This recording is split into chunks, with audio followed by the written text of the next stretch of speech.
시작하겠습니다. 예. 안녕하세요. 국민청원조의 발표자 김민지입니다. 저희 조는 뉴미디어의 발생과 더불어 새로 나타난 국민청원이라는 플랫폼에 대하여 조사하고 이를 통해 정부가 얼마나 국민들과 소통을 하였는지 평가 분석해 보았습니다. 발표 시작하겠습니다. 차례입니다. 먼저 뉴미디어에 대한 개념을 잠깐 살펴보고 국민청원이 무엇인지, 도입된 배경은 무엇인지에 대해 설명드리겠습니다.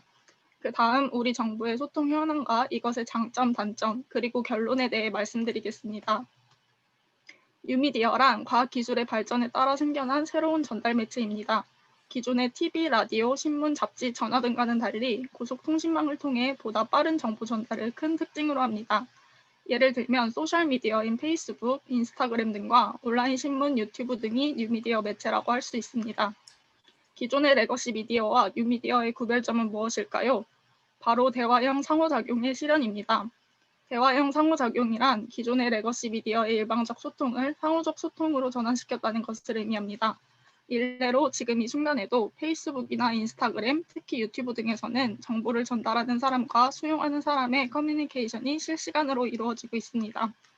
기존의 레거시 미디어가 제작 비용이 많이 들고 시간이 오래 걸리며 수용자와의 소통에 있어 발생하던 불편함을 보완하고 접근성을 높인 것 또한 뉴미디어의 큰 특징 중 하나입니다. 뉴미디어의 등장과 더불어 국민청원 시스템은 의의하는 바가 큽니다. 미국의 오바마 행정부가 2011년 출범시킨 위더피플을 참고하여 만든 정책으로 임종석 당시 대통령 비서실장이 제안했고 취임 100일째인 2017년 8월 17일에 출범된 정책입니다. 국민청원은 국민들과의 소통을 목적으로 추진이 되었고 일반적으로 국민들이 공감하지 못하는 소년법 폐지가 불가능한 이유와 조두순 등 흉악범의 출소를 막을 수 없는 점을 법률의 근거에 설명함으로써 수기 민주주의를 발전시켰다는 평이 있습니다. 국민청원은 현재 3년차에 접어들었고 2020년 11월 기준으로 196개의 국민청원이 답변 완료되었습니다. 국민청원은 국민이 물으면 정부가 답한다라는 철학을 지향하고 있습니다. 청원이 게재된 후 30일 동안 20만 이상이 동의한 경우에는 각 부처 및 기관의 장, 대통령 수석 비서관, 보좌관 등의 정부 및 청와대의 책임자가 답하는 것을 원칙으로 합니다. 또한 욕설 및 비속어를 사용한 청원, 폭력적, 선정적 또는 특정 집단에 대한 혐오 표현 등이 담긴 청원, 타인의 명예를 훼손하는 등의 청원 등의 경우 관리자에 의하여 숨김 처리 혹은 삭제될 수 있으며 동일한 내용으로 중복 게시된 청원의 경우 최초 1개의 청원만을 남기고 숨김 또는 삭제 처리될 수 있습니다. 국민청원 플랫폼이 형성된 지 3년이 지난 현재 이를 통한 우리의 정부 소통 현황은 다음과 같습니다. 국민청원 보고서 조사일인 2020년 7월 31일을 기준으로 보았을 때 총 청원수 87만 8,690건, 총 동의수 1억 5,088만 8,250건을 기록하였고 총 방문자 수 3억 3,836만 4,174명, 월평균 방문자 수 943만 3,945명, 일평균 방문자 수 31만 4,464명으로 나타났습니다. 또한 20만 이상 동의를 받은 청원이 189건이었고 그중 178건이 답변 완료가 되었습니다. 청원의 분야는 청원 게시자가 글을 작성하며 선택을 할 수 있는데 크게 경제민주화, 교통, 건축, 국토, 농사, 어촌, 문화, 예술, 체육, 언론 등의 17개의 카테고리로 구분이 됩니다. 이 중 3년간 가장 많이 청원한 분야는 정치개혁 부문, 그리고 가장 많이 동의를 한 분야는 인권, 성평등 부분으로 나타났습니다.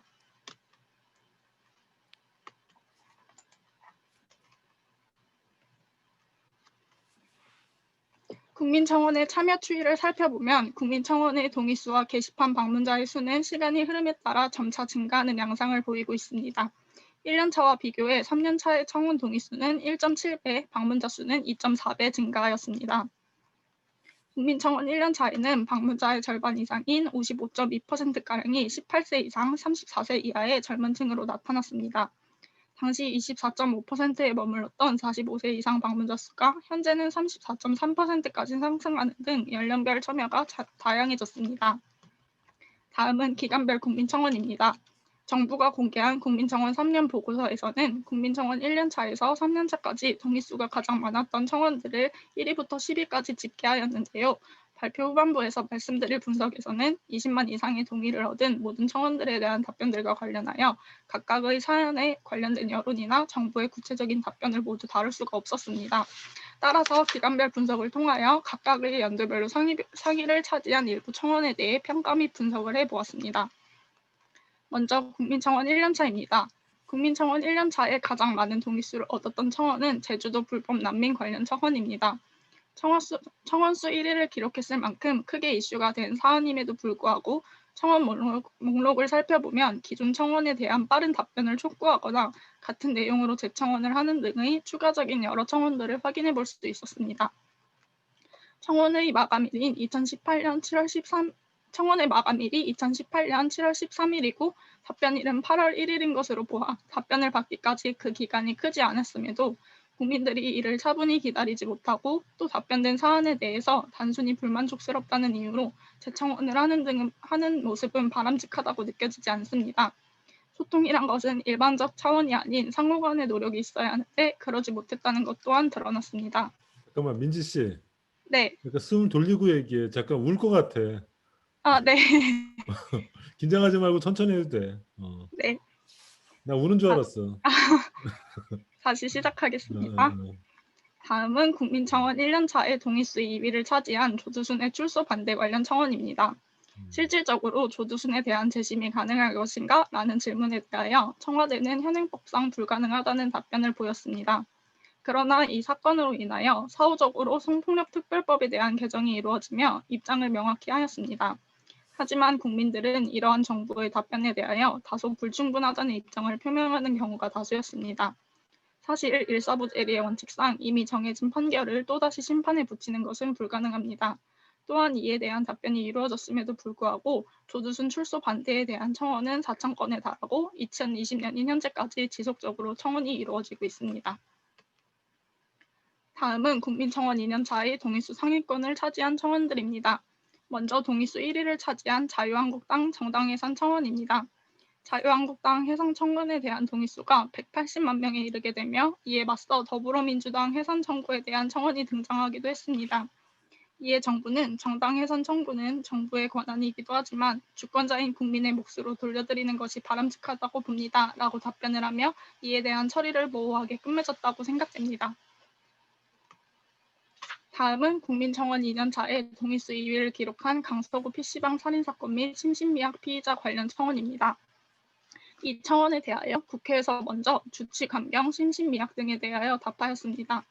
국회 본회의에서는 심신미약 감형 의무조항을 폐지하는 이른바 김성수법이 통과되었고 심신미약에 대하여 형법 개정이 이루어졌습니다. 그리고 이 사건에 대하여 국민들이 피의자가 심신미약이라고 알고 있었던 것과는 다르게 국립법무병원인 공주치료감호소에서 정신감정을 진행한 결과 범행 당시에 김성수는 심신미약 상태가 아니었던 것으로 판명됐다고 알렸습니다. 따라서 이 청원에 대한 충분한 답변이 이루어졌다고 생각합니다. 다음은 국민청원 3년차에 동의수 상위권을 차지한 청원입니다. 국민청원 3년차에 동의수 1위를 차지한 청원은 바로 텔레그램 엠번방 사건과 관련된 청원입니다. 이 청원은 국민청원 3년간 최고 동의수를 기록하였고 엠번방 처벌 관련 유사 청원 5건의 동의수의 합은 무려 500만 명 이상입니다. 이에 대하여 범죄자들의 신상을 공개하고 그들을 포토라인에 세웠으며 디지털 성범죄 양형 기준을 마련, 디지털 성범죄에 대한 법률 개정을 지원, 성범죄 모니터링 체계를 구축, 디지털 성범죄에 대한 인식을 개선, 피해자에 대한 지원을 즉시 강화하겠다는 구체적 답변을 얻었습니다. 다만 엠번방 사건의 여파로 생긴 엠번방 방지법에 대해서는 사적 검열의 우려를 두고 논란이 있었습니다. 결국 법안이 통과되기는 하였지만 그 정책이 과연 실효성이 있는 정책인지 졸속 입법인지에 관해서는 다시 한번 생각해봐야 하겠습니다. 이와 관련하여 후에 추가적으로 국민청원으로 생긴 입법에 대하여 평가하며 이 부분을 다시 한번 언급하도록 하겠습니다. 다음은 국민청원 3년차에 동의수 3위와 4위를 차지한 청원입니다. 문재인 대통령의 탄핵을 촉구한다는 청원이 올라오고 그에 맞서 문재인 대통령을 응원한다는 제목의 청원이 올라왔습니다. 이는 국민청원 2년차에 등장했던 정당 해산 청원과 비슷한 양상을 보이고 있습니다. 국민청원 게시판이 진보와 보수 세력 간 격돌의 장이 되며 분열을 일으키고 있다는 지적과 더불어 국민청원이 국민과 정부의 소통보다는 싸움의 방으로 변질되었다고 비판할 수 있겠습니다. 지금까지 국민청원 3년 동안의 최다 동의수를 기록한 청원들에 대하여 평가를 해보았고, 다음으로 국민청원의 여론설문 결과 및 국민청원 소통에 대한 분석을 해보겠습니다. 먼저 국민청원 여론설문의 결과입니다. 이 설문은 전국의 만 18세 이상 성인 남녀 약 1,200명을 대상으로 하였습니다. 본 설문지의 자세한 해석을 위하여 질문 유형이 오지선다형으로 구성되었는지 혹은 yes or no 형식인지를 확인하기 위하여 국민청원 관계자에게 연락을 취하였으나 이에 대한 답변은 얻지 못하였습니다. 설문 결과로 모집단의 78%가 국민청원 제도를 잘 알고 있으며 68%가 국민청원이 자신의 생각을 전달하는 효과적인 방법이라고 답변하였고, 또한 70%가 국민청원이 정부와 국민 간의 소통에 도움이 된다는 응답을 하였습니다. 모집단의 58%가 국민청원 도입 후 정부의 대응이 빨라졌다고 응답하였는데요.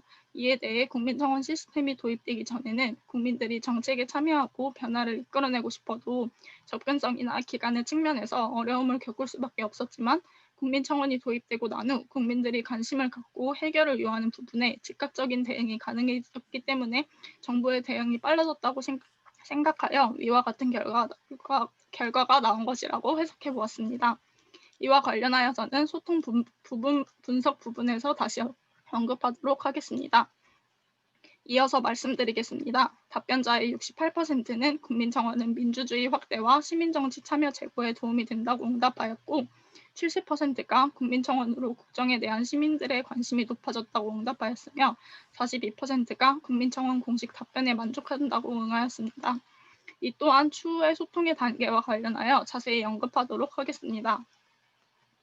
앞서 말씀드린 설문조사에서 58%가 국민청원 도입 후 정부의 대응이 빨라졌다고 응답하였고 42%가 국민청원 공식 답변에 만족한다고 응하였습니다. 이와 더불어 어떠한 경우로 이러한 답변이 나왔는지 알아보고 정부의 소통 수준에 대하여 평가해보기 위해 국민청원의 답변 속도와 공식 답변에 대한 분석을 해보았습니다. 먼저 답변 속도에 대한 분석입니다. 조사 시작일인 11월 3일을 기준으로 공식 답변이 완료된 198건에 대하여 청원 마감일부터 공식 답변까지 걸린 기간에 대한 연도별 평균을 내보았습니다. 국민청원 시작일인 2017년 8월 19일에서 2018년 7월 31일까지를 1년차, 2018년 8월 1일에서 2019년 7월 31일까지를 2년차, 2019년 8월 1일에서 2020년 7월 31일까지를 3년차, 그리고 2020년 8월 1일부터 2020년 9월 10일까지를 4년차로 설정하였습니다. 분석 결과 1년차에는 평균 19.46일, 2년차에는 19.6일로 1년차와 2년차에는 큰 차이가 없었고 3년차에는 29.7일, 4년차에는 27.45일로 3년차에 접어들며 답변까지의 기간이 늘어난 것을 확인해 볼 수 있습니다. 하지만 답변까지의 기간이 늘었다고 하여 이를 소통의 저해라고 해석하기는 어렵습니다. 청와대는 단순히 모든 청원에 대하여 개별적인 답변을 제시하는 것이 아닌 비슷한 시기에 이루어졌던 청원 중 연관성이 있는 주제들을 묶어서 한 번에 답변을 주는 방식으로 소통에 임하였습니다. 이러한 경우에는 같은 주제의 청원일지라도 청원 시작일이 빠른 경우 그 답변 속도가 다른 청원들에 비하여 상대적으로 늦어질 수 있다는 결과를 도출해냈습니다. 또한 한 번 답변이 이루어졌던 청원에 대하여 재청원이 이루어지는 경우 답변을 받기까지의 기간이 길어지는 경향 또한 살펴볼 수 있었습니다. 다음은 공식 답변에 대한 분석입니다. 시작일인 11월 3일의 자료 취합 기준으로 30일간 20만 회 이상 추천이라는 기준을 만족해 청와대로부터 답변을 받은 청원은 총 198건입니다. 분석 결과를 알려드리기 전에 답변 분류 기준에 대해 잠시 설명을 드리겠습니다. 초기에는 20만 이상의 동의에도 불구하고 청원에 대한 답변이라는 기한을 준수하지 못한 경우를 1단계인 일방향 소통, 기간 안에 답변을 받았으나 정책의 개선 혹은 법 제정까지 미치지 못한 경우를 2단계인 쌍방향 소통, 그리고 법이나 정책의 제정 혹은 개선이 된 경우를 3단계로 분류하였습니다. 그러나 20만 명 이상의 동의를 얻은 청원에 대해서는 공식 답변을 하는 것을 원칙으로 하기 때문에 1단계에 그친 경우가 극히 드물었습니다. 또한 법 혹은 제도적 해결을 대응하는 경우에는 답변 속도가 늦어지는 경향이 있어 기간 내 답변을 기준으로 한 1단계 분류법에 부합하지 않아 이러한 분류 방식이 적절하지 않다고 생각하였습니다. 이에 문제 해결 혹은 문제 해결의 약속을 최상위의 소통 단계로 설정하고 이에 다다르지 못한 건을 4가지 케이스로 나누어 기준을 설정하고 이에 맞추어 분석을 해보았습니다. 분석 결과 문제를 해결하거나 문제 해결을 약속한 경우는 25건으로 전체의 약 12.6%를 차지합니다. 이 25건을 제외한 나머지 청원들은 속 시원한 해결과는 꽤나 거리가 있었는데요. 즉각적인 해결이 어렵다며 방향을 제시한 경우가 50건, 사회적으로 논의가 우선돼야 한다는 식의 모호한 답변을 밝힌 것이 57건, 불가능하거나 해결 권한이 없다는 식으로 답한 것이 56건, 기타 응원하는 내용이나 가짜뉴스에 대한 답변이 10건으로 조사되었습니다. 다시 말하면 사회적 논의가 필요하다거나 약속이 없이 단순 해결 방향만을 제시하는 답변을 준 청원이 총 107건으로 문제 해결 혹은 문제 해결의 약속으로의 답변을 준 청원이 약 4배를 넘는 비율을 차지합니다. 책임 회피 방식으로 대응하는 경우가 다분히 존재했다는 점으로 보아 국민청원이 과연 실효성 있고 내실 있는 소통을 하였는가에 대한 의문점이 생겼습니다. 그러나 앞선 발언이 해결 및 해결을 약속한 답변이 모두 내실 있는 소통을 하였다는 것을 반증하여 보는 것은 더욱이 아닙니다. 법이나 제도의 개정이 되었더라도 그 이후 실제적으로 그 제도가 사회적으로 어떠한 변화를 가져왔는지에 따라 그 해석이 달라지기 때문입니다. 지금까지 정부의 소통 수준 및 소통의 단계에 대한 분석을 해보았는데요. 앞서 말씀드린 내용을 취합하여 국민청원의 전반적인 장점과 단점에 대한 분류와 함께 국민청원의 답변 내용에 대한 실효성 판단을 해보도록 하겠습니다. 먼저 장점입니다. 소통 절차에 있어 별도의 회원 가입이 필요하지 않고 기존 소셜미디어의 계정으로도 청원이 가능하기 때문에 접근성이 용이하고 청원의 문턱을 낮추었다는 평이 많습니다. 또한 국민의 의견 개진의 자유권과 청구권을 확장하였고 직접 민주주의의 한 수단으로서 국민의 참정권을 확장시키기도 하였습니다. 국민청원에 대한 청와대의 관심은 각 부처의 경각심을 고취시켰고 이는 국민의 뜻에 부합하는 정책으로 수립하려는 노력의 증대로 그 효과가 나타났습니다. 다음은 단점입니다. 국민청원의 초기 도입 배경은 정부와 국민 간의 소통의 창구로서의 역할을 하기 위함이었습니다. 하지만 종종 정치 세력의 다툼, 거짓 청원, 여론몰이의 장이 되기도 한다는 점에서 양날의 검이 될 수 있을 것이라는 생각을 하였습니다. 또한 각 청원에 대하여 높은 수준의 소통을 하였다 할지라도 이것이 사회에 무조건적으로 긍정적인 영향만을 미치는 것이 아닐 수도 있겠다는 생각이 들었습니다. 한편 앞서 말씀드린 바와 같이 국민청원 제도는 답변의 의무는 있으나 그것이 정부로 하여금 문제 해결에 필수적인 의무를 지우는 것을 의미하지는 않습니다.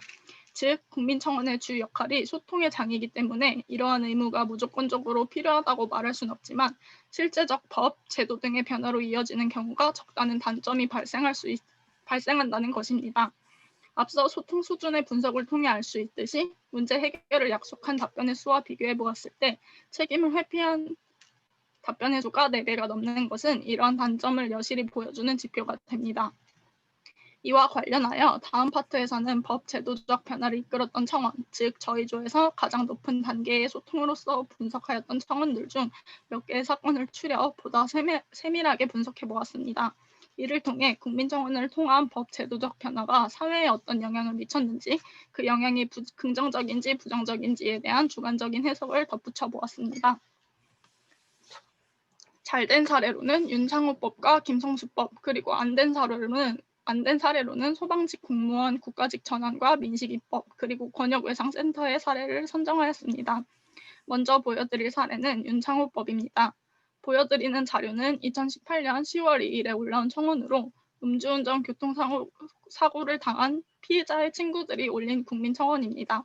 이에 대하여 대통령은 음주운전 초법이라 할지라도 처벌을 강화하고 사후 교육 시간을 늘리는 등 재범 방지를 위한 대책을 더욱 강화해주기 바란다고 당부의 말을 전했습니다.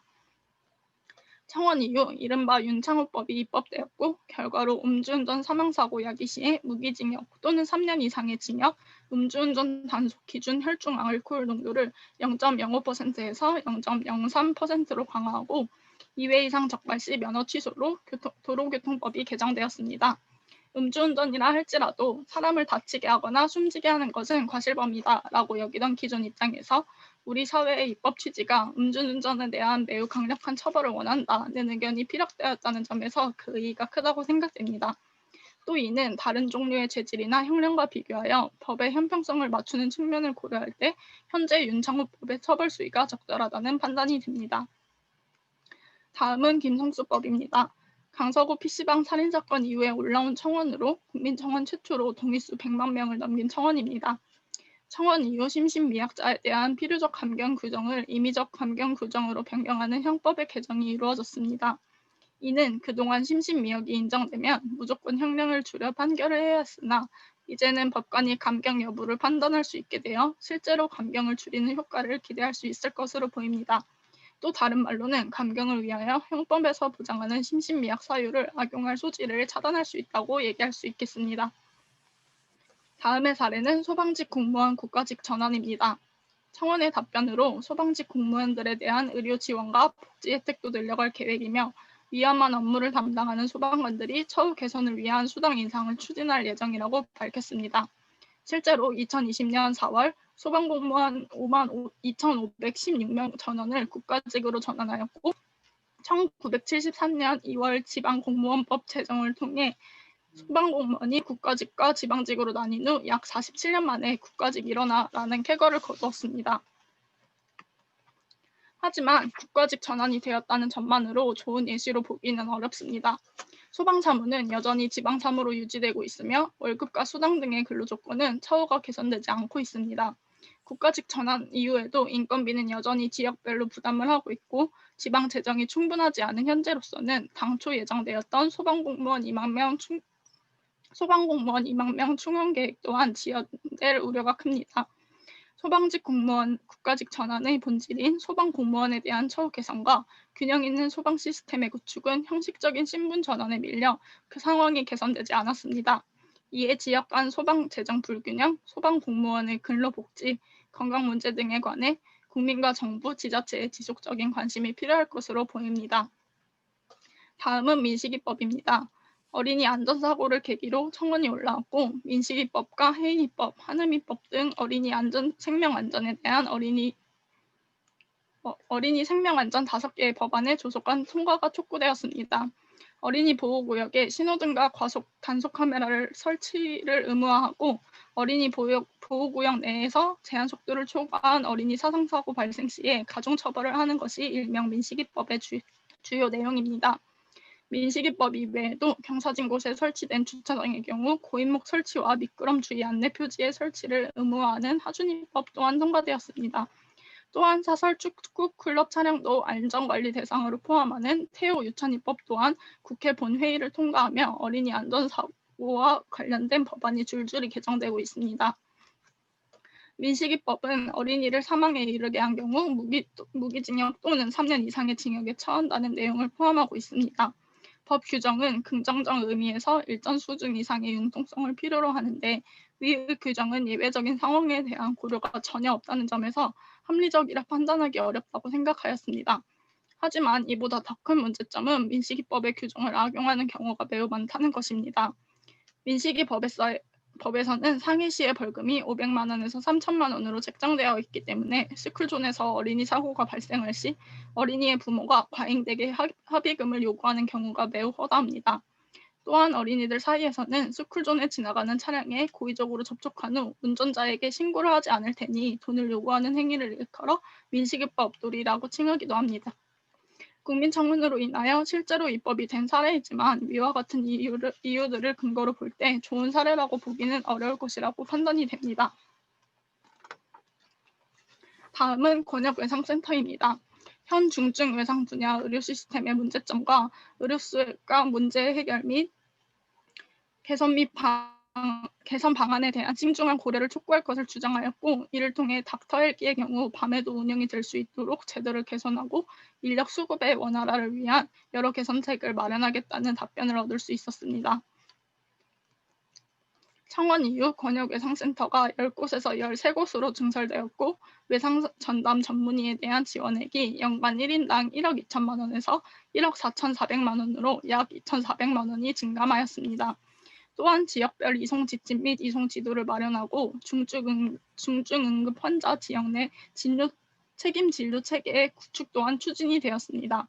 하지만 이 또한 마냥 긍정적으로만 평가하기는 어렵습니다.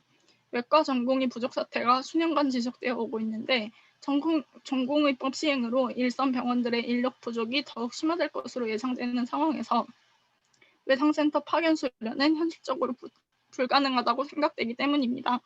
또한 외과의 경우 몇 년 전부터 전공의 기피 현상이 이어지고 있는데 이러한 상황에서 권역 외상센터 수련까지 더해진다면 전공의 기피 현상은 더욱 심해지고 지원율 또한 떨어질 것으로 예상됩니다. 지금까지 법적 제도적 변화를 이끌었던 청원 중 대표 사례들에 대한 분석을 해보았습니다. 앞선 내용들을 취합하여 국민청원에 대한 최종적 평가와 함께 결론에 대해 말씀드리겠습니다.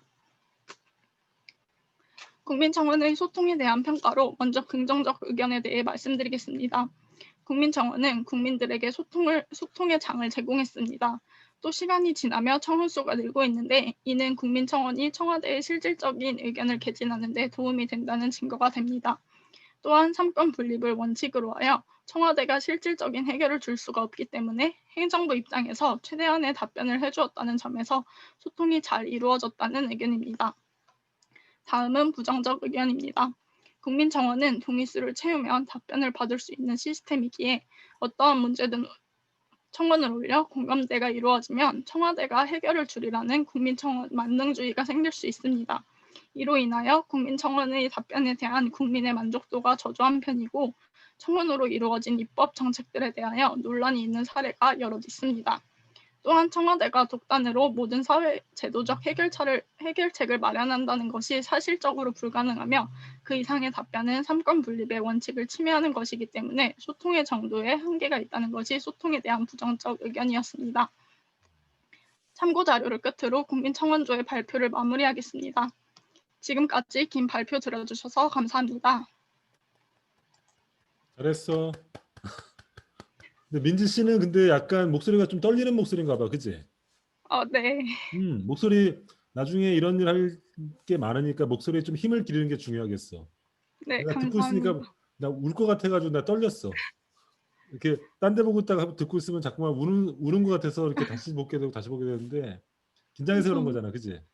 네, 그래서 청심환 먹고 왔는데 형식만까지 먹었어? 네. 이런 게 많이 갖는 게 좋아. 이런 게 많이 네. 갖고 약간 이 목소리랑 이런 데 좀 이렇게 복부 같은 데다 좀 이 힘을 기르는 훈련을 하는 게 중요한 것 같아. 왜냐하면 나중에 영원 학생으로 살지는 않잖아, 그치? 이제 사회 네. 나가고 또 하면은 프레젠테이션 기회가 많을 거 아니야, 그치? 그러면 이제 좀 울면 안 되잖아. 네. 그러니까 좀 오케이 잘했어. 감사합니다. 하나만 내 물어볼게. 이거 자료를 네. 가령해서 이 뭐 사례 같은 그런 분석들은 자료를 뭘 보고 하는 거야? 일일이 쳐다본 거야? 그 국민청원 홈페이지에 올라와 있는 3년 보고서에 좀 통계를 분석할 수 있는 자료들이 많았고 그 음. 이외에는 따로 다른 아, 곳에서 자료를 얻었습니다. 본 거야? 네. 그리고 마지막에 그 평가 같은 경우도 자신들이 직접 한 거야? 네, 저희가 마지막에 의견이 음. 긍정적인 의견이랑 부정적인 음. 의견으로 좀 갈렸는데 이거를 음. 한 내용으로 통합하기보다는 이러한 음. 다양한 견해가 나왔다는 것을 보여드리는 게 더 나을 것 같다고 판단이 되어서 음. 두 가지 입장을 모두 보여드렸습니다. 그러니까 긍정 부정 평가 굉장히 균형이 잘 잡힌 것 같아서 내가 어디서 이거를 인용한 건지 아니면 자기들이 평가한 건지 궁금해서 물어보는 거야. 균형이 잘 잡혔어. 직접 한 거죠. 직접 팀끼리 했다는 거 아니야? 토의를 통해서. 그치? 네, 네. 오케이. 그러면은 F조 은서 씨. 은서 씨. 다른 사람들 어디 갔어? 은서 그 메일로 맞다 말한 그 맞다. 친구예요. 쏘리. 지윤 씨. 지윤 네. 씨. 네. 지윤 씨 질문이랑 코멘트 한번 해봐. 저도 국민청원을 사용한 적이 있었는데 진짜로?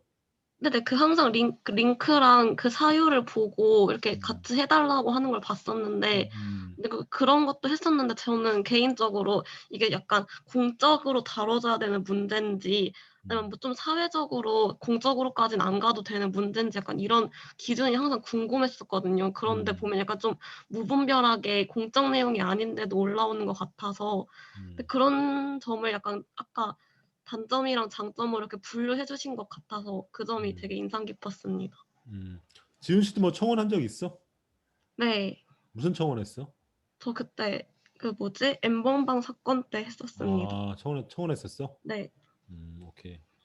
그 청원하고 답변도 나왔잖아. 그 엠번방은 답변이 나왔잖아, 그지? 네. 답변은 어떻게 생각했어? 근데 그게 뭐지? 처벌해 달라는 거랑 신상공개 쪽이었는데 신상공개 쪽은 문제가 많았는데 처벌 음, 쪽은 계속 국민의 관심이랑 언론이랑 이어진 것 같아서 음, 그 점은 좋게 이어진 것 같았습니다. 그러면 지훈 씨는 거기에 대해서 좀 현혹감을 느꼈겠네. 네. 오케이. 질문은 질문은 없어? 네. 다솔 씨. 네. 다솔 씨는 그 비조 발표 청와대 국민청원에 대한 코멘트나 질문 같은 거 한번 해줘봐. 저는 저도 지은이처럼 그런 생각을 했었거든요. 청와대 국민청원까지 올라갈 일도 아닌데 뭔가 그런 것들을 올리고 그런 것에 대해서 이렇게까지 공적으로 해야 하나 하는 것들이 많았었는데 그런 거 잘 말씀해 주신 것 같아서 네, 좋았어요. 질문은 질문 네, 없는 것 같아요. 없어? 네.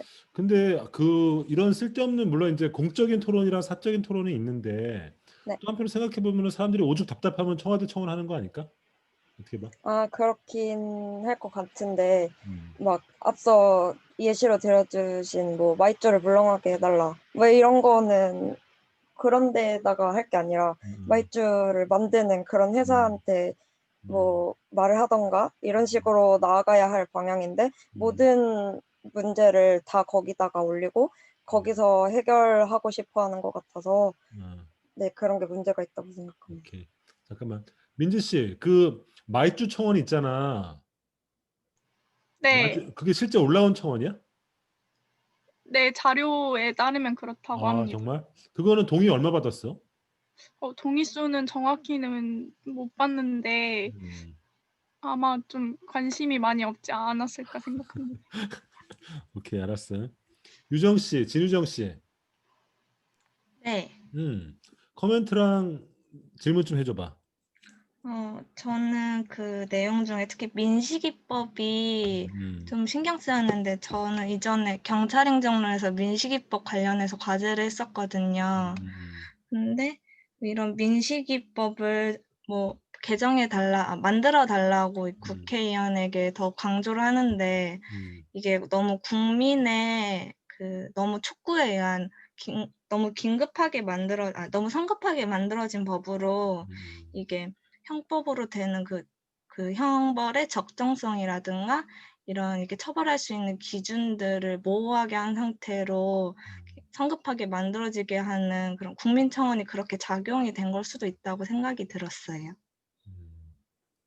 답변 좀 해봐. 이거 중요한 지적인 것 같아. 누가 한번 답변해봐. 발표자 중에서. 비조 중에서. 이게 뭐냐면은 국민청원을 통해서 이제 민식이법에 대한 국민적 분노가 확인됐고, 그리고 이제 그 압박을 느껴서 이제 정부가 이제 뭐 답변도 했고 또 이제 입법이 이루어졌잖아. 관련 입법이 이루어졌는데 이 유정 씨 말에 따르면은 법의 형성이라는 거는 굉장히 그러니까 한번 법을 만들어지면 굉장히 큰 칼을 만드는 거니까 굉장히 다양한 고려를 해야 되고 여러 가지 어떤 법률적인 원칙들 이런 걸 고려해야 되는데 너무 여론에 떠밀려 가지고 갑자기 급조된 게 아니냐. 뭐 이런 얘기가 있는데 여기서 어떻게 평가해?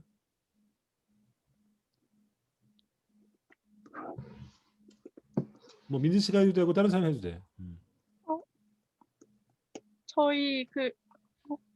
저희가 분석한 결과에서도 민식이법이 조금 아쉬운 사례로 선정되었는데 그 이유가 좀 졸속이법이지 않은가. 왜냐면 그 처벌이 어느 정도 영향을 미치는지 생각을 하고 그 규정을 정확히 했어야 됐는데 후에 미치는 상황들이 지금 보면은 좀 악용되는 사례가 많기 때문에 좀 이런 점에서는 국민청원의 한계점이 이 부분이지 않을까 생각합니다. 오케이, 유정 씨 답변 됐어? 네, 괜찮은가요? 그러면 자기들이 이번 비조에서 6개 3년 차에 2개씩 해서 6개 그거는 자기들이 직접 다 분석을 한 거야? 오케이. 알겠어요. 윤아 씨, 차윤아 씨. 코멘트랑 질문 좀 해줘봐. 저는 국민청원에 대해서 음, 평소에 많은 사람들이 관심을 가지고 원래 사회적으로 관심이 많이 없던 사건들에 대해서도 일반 국민들이 관심을 가질 수 있는 계기가 된다는 점에서 굉장히 좀 긍정적으로 생각을 하고 있었는데 제가 얼마 전에 그 기안84라고 웹툰 만화 작가가 있는데 그분이 쓴 뭐 그림이나 글이 논란이 돼서 국민청원에 올라온 글을 봤었어요. 그래서 이러한 무분별한 약간 사회적으로 주목할 만한 그러한 사건이 아닌데도 불구하고 국민청원에 꾸준히 지속적으로 올라오는 이러한 문제들에 대해서는 어떻게 생각을 하시는지 음, 하거든요. 음. 답변해줘봐. 쓸데없는 거 자꾸 올라오는 거 어떻게 해야 되는 거야?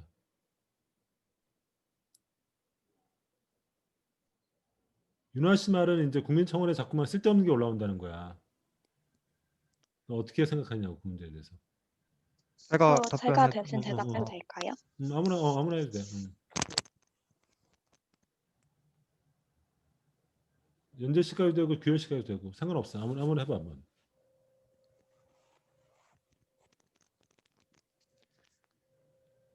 제가 생각하기에는 기안84 같은 경우에는 그게 국민청원 기준에 20만이 넘었는지 안 넘었는지는 일단 제가 확인을 해봐야 될 것 같은데요.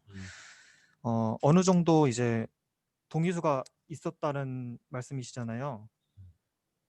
그냥 보면 기안84 개인적인 문제인데 왜 이제 그거를 공론화 시켜서 국민청원까지 등장시키느냐, 그게 맞느냐 이런 말씀을 해주신 것 같은데 저는 의의는 있다고 생각하거든요. 왜냐하면 20만이 넘었느냐 안 넘었느냐를 따지기보다 이제 어느 정도의 많은 국민들이 그거에 대한 불편함을 제시한 거잖아요.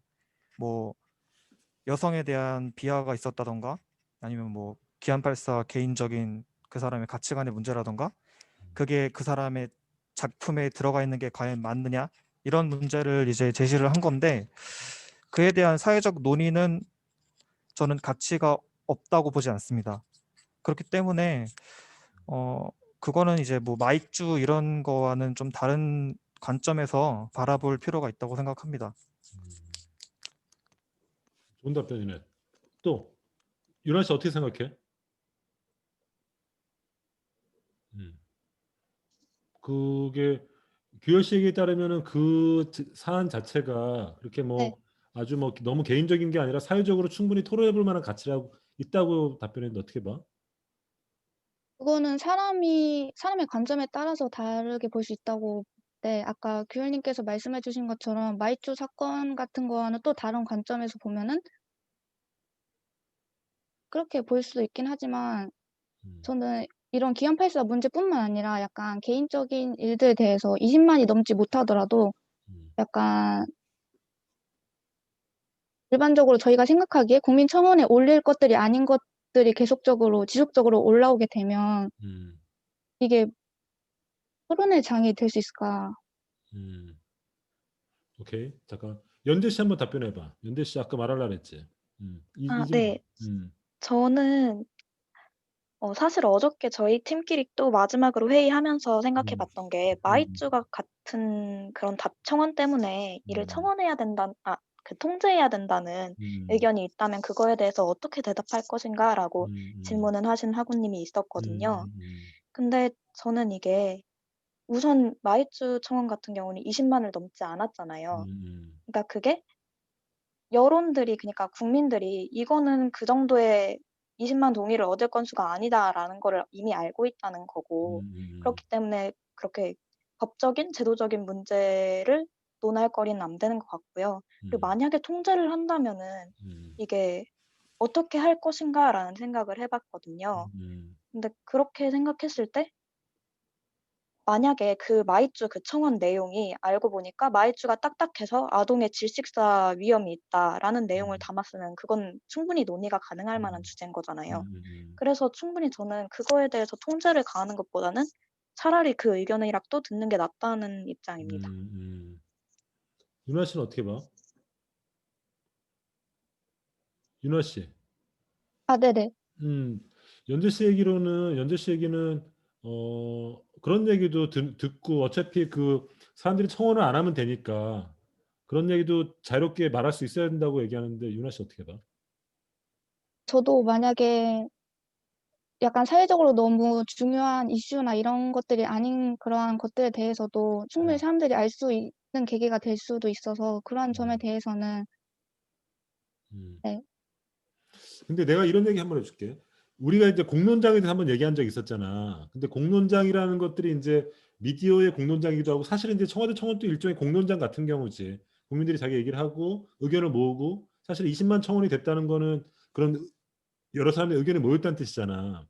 근데 이제 공론장이라는 걸 할 때 내가 강조했던 건데 규범 같은 경우 공론장의 규범이거든. 가령해서 욕설을 자제하고 그리고 논리로만 얘기하고 상대 비방하지 말고 이런 어떤 공론장이 형성되기 위해서 규범이 필요하다는 주장하는 사람들이 있어. 그리고 그 말은 난 틀린 말은 아닌 것 같아. 근데 또 다른 편의 사람들은 어떤 주장을 하냐면은 공론장의 어떤 규범이라는 것들이 일종의 어떤 진입장벽 같은 역할을 한다는 거야. 진입장벽. 그러니까 가령해서 교육 수준에 따라서 사실은 논리 전개 수준이 다를 수도 있고 그렇잖아. 또 여러 가지 그리고 그 사람들의 어떤 환경에 따라서 어떤 말투가 다를 수 있는데 어떤 집단에서 다른 집단의 말들이 굉장히 상스럽게 느껴질 수도 있단 말이지. 그러니까 공론장의 규칙이라는 것들을 정해놓으면 진입장벽이 되니까 아예 민주사회에서는 그런 공론장이 아니라 난장이 돼야 된다. 누구나 자기가 원하는 것을 털어놓을 수 있고 마음대로 말할 수 있는 게 더 민주적이라고 주장하는 사람도 있어. 내 얘기가 아니라 그런 주장도 있거든. 그런 관점에서 보면은 청와대 청원장이 공론장 그러니까 어떤 일정한 규칙과 그걸 갖춰야 될 그런 공론장으로 가야 될 평가돼야 될지 아니면은 국민들이 답답한 거 아무리 하찮고 사소한 거라도 그런 사람들은 얼마나 답답하겠어 사실은. 그런 거라도 털어놓을 장에 대해서는 한번 생각할 필요가 있는 것 같아. 근데 아까 그 발표자 중에서 난 그건 굉장히 임프레시브했는데 청와대 국민청원의 효과 중에서 국민들에게 어떤 법률적인 제도적인 교육을 했다는 측면이 있다고 얘기했잖아. 그렇지? 이런 것들은 청원이 가능하고 청원이 안 되고 이런 교육을 했다는 측면도 나 굉장히 중요한 요소라고 난 생각했어 사실은. 근데 그런 걸 지적해줘가지고 나도 굉장히 인상적으로 봤어. 근데 하나 이번 내가 질문해 볼게. 지금 국민청원에 답변한 게 189개지. 답변이 된 게 189개지. 지금 현재 상태는 조금 늘었습니다. 조금 늘었지. 네. 그럼 20만 청원을 넘으면은 답변하도록 돼 있잖아. 근데 20만 청원하는 건 더 있잖아, 그치? 실제로는. 나머지 그러면 그게 20만 청원 넘은 건 몇 개야? 총 204건 중에 지금 아마 201건이 답변되어 있을 겁니다. 그러면 그 20만이 넘었는데 답변이 안 된 것들은 왜 아직까지 답변 안 된 거야?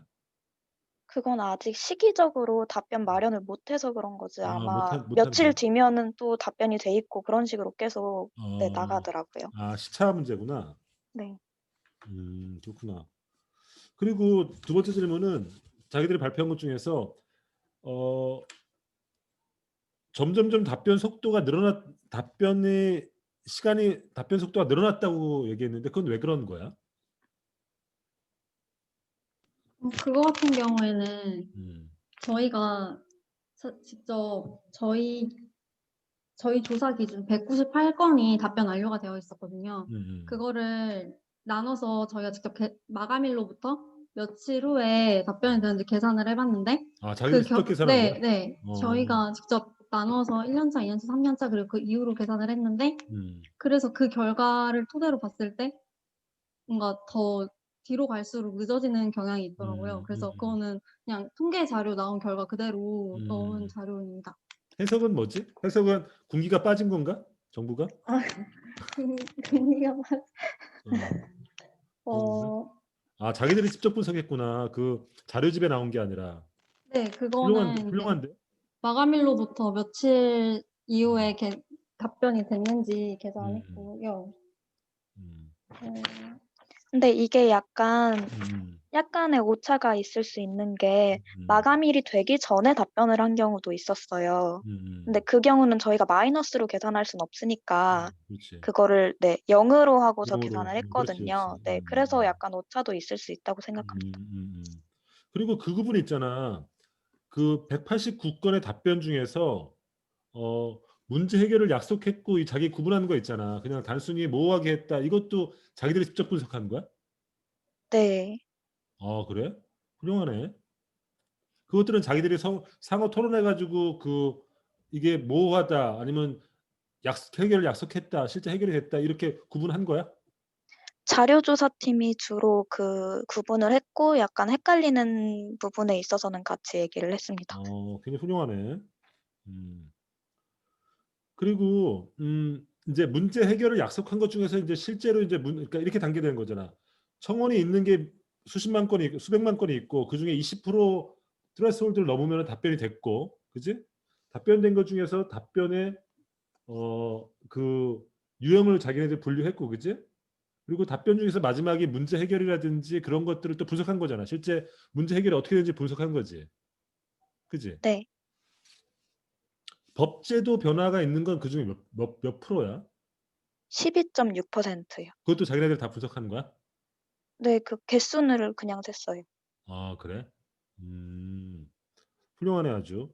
나중에 자기들 있잖아. 자기들 학생 논문 같은 거 어디 내봐 한번 이거 분석한 거. 왜? 비웃는 거야? 왜냐면은 이런 분석이 되게 중요한 것 같아. 왜냐면 국민청원이라는 것들이 논란이 많잖아. 이게 뭐랄까 포퓰리즘이라는 주장하는 사람도 있어. 포퓰리즘, 그지? 왜냐면 포퓰리즘 주장하는 사람도 있고 아니다 이제 국민들과 정말 소통에 대해서 주장하는 사람이 있는데 사실은 중요한 거는 논란이 있을 때 중요한 거는 정말 어떻게 현실이 구성되냐는 걸 말하는 건데 자기들이 분석 굉장히 내볼 때는 잘하는 것 같아. 그래서 어디 논문으로 좀 정리해서 내봐 한번 어디다가. 왜, 바빠? 왜냐면 분석을 잘했어. 잘해가지고 좀 했으면 좋겠어. 그래서 좀 빨리 했으면 이번에 행정학과 같은데 행정학과 그 논문 학생 논문 발표하잖아. 그지? 거기도 했으면 좋았을 텐데 좀 늦었고 아껴놨다가 내년에 해도 되고 아니면 어디서 발표 좀 해봐. 괜찮은 것 같아. 내가 보니까. 그지? 근데 난 근데 이런 걸 좀 내가 생각해 볼게. 나는 어떤 거냐면은 이제 이른바 이제 대통령 청와대가 국민과 소통하는 거잖아 정말. 그러니까 내가 그때 강의에서도 얘기했지만은 소통이라는 게 이제 우리가 정부가 국민을 향해서 말만 하는 게 중요한 게 아니라 국민의 목소리를 듣는 게 중요하잖아. 이렇게 말하고 듣는 것이 정말 소통의 의미인데 그런 의미에서 청와대 국민청원은 국민의 목소리를 듣는다는 측면에서 난 소통의 측면이 있다고 봐. 근데 또 한편으로는 내가 수업 시간에 얘기했던 어떤 미국의 파운더들의 어떤 문제의식을 한번 생각할 필요가 있어. 미국 파운더들의 헌법을 만들 때 문제의식이 뭐냐면은 정치인과 대중들이 직접적으로 결합되는 것이 굉장히 정치 체제를 위험하게 만들 수 있다고 생각했던 거잖아. 그치? 가령 트럼프를 봐라. 트럼프는 트위터를 갖고 국민들과 자신의 지지자과 직접 소통하잖아. 그치? 그러니까 트럼프가 하는 행위는 뭐냐면은 대통령도 일종의 제도고 의회도 일종의 제도인데 대통령이 그러니까 의회와 대통령이 서로 상의를 하면서 국가 중대사를 결정하고 법을 만들고 이런 게 원래 제도의 취지란 말이야. 근데 의회를 우회해가지고 국민과 직접 소통한단 말이지. 그지? 직접 민주주의라는 이름으로. 트럼프식의 정치가 그런 거잖아. 트럼프가 어떤 국가적 사안에 대해서 뭐 의회랑 진지하게 야당이랑 진지하게 상의했다는 얘기 별로 없잖아. 그냥 자기 얘기를 트위터로 그냥 날리잖아. 그잖아. 그러니까 이런 거지. 그러니까 사실은 나는 어떤 게 더 민주주의 이상에 맞는지 사실은 조금 생각이 들 때가 있어. 가령해서 국민과 직접 소통하는 것이 민주주의인지 아니면은 트럼프식으로 직접 국민과 소통했는데 그것이 사실은 전혀 민주주의를 위협하는 형태로 드러났잖아. 그지?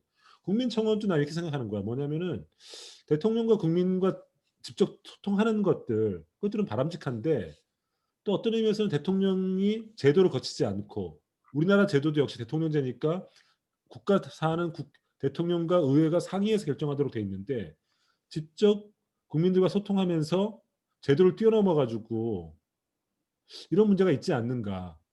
그리고 아까 얘기했듯이만 그 시민사회 국민들을 갈라치게 하는 문제는 있지 않은가 이런 생각이 난 좀 가끔 회의가 들 때가 있어. 어떻게 봐? 민주 씨 이 문제에서 어떻게 봐?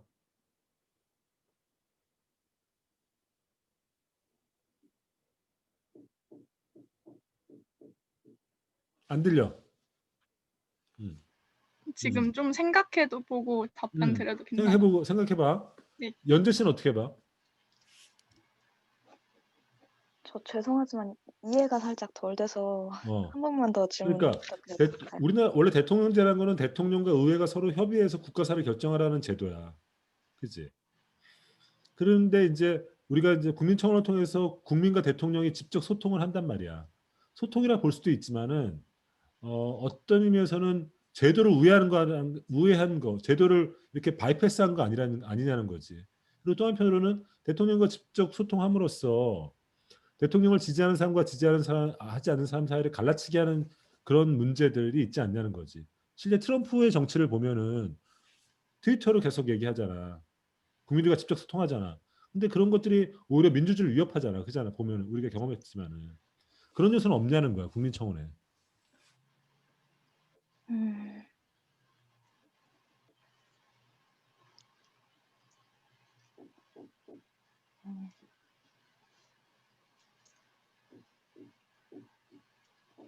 생각해봐. 생각해봐. 답변 줘. 혜진 씨. 혜진 씨는 어떻게 생각해? 저도 좀 생각해봐야 될 것 같아요. 해봐. 네. 연재 씨는 어떻게 봐?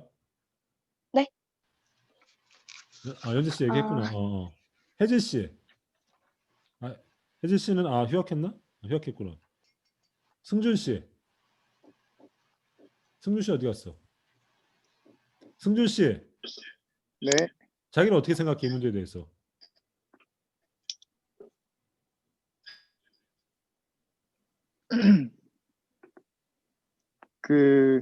혹시 지금 들리시나요? 또 들려. 얼굴은 안 보여. 너무 끊기는데. 나 꺼졌어. 얼굴도 보여줘봐 한번.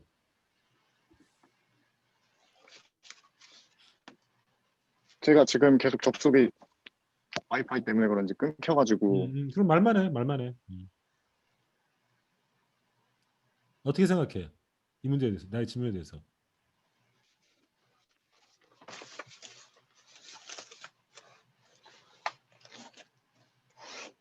승준 씨도 잘 안 들리지 내 말이.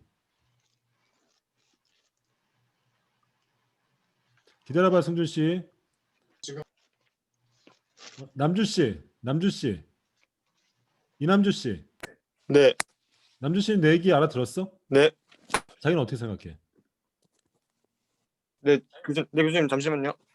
지금 저희가 와이파이가 연결이 계속 끊겨서. 승준 씨랑 남주 씨 같이 있어?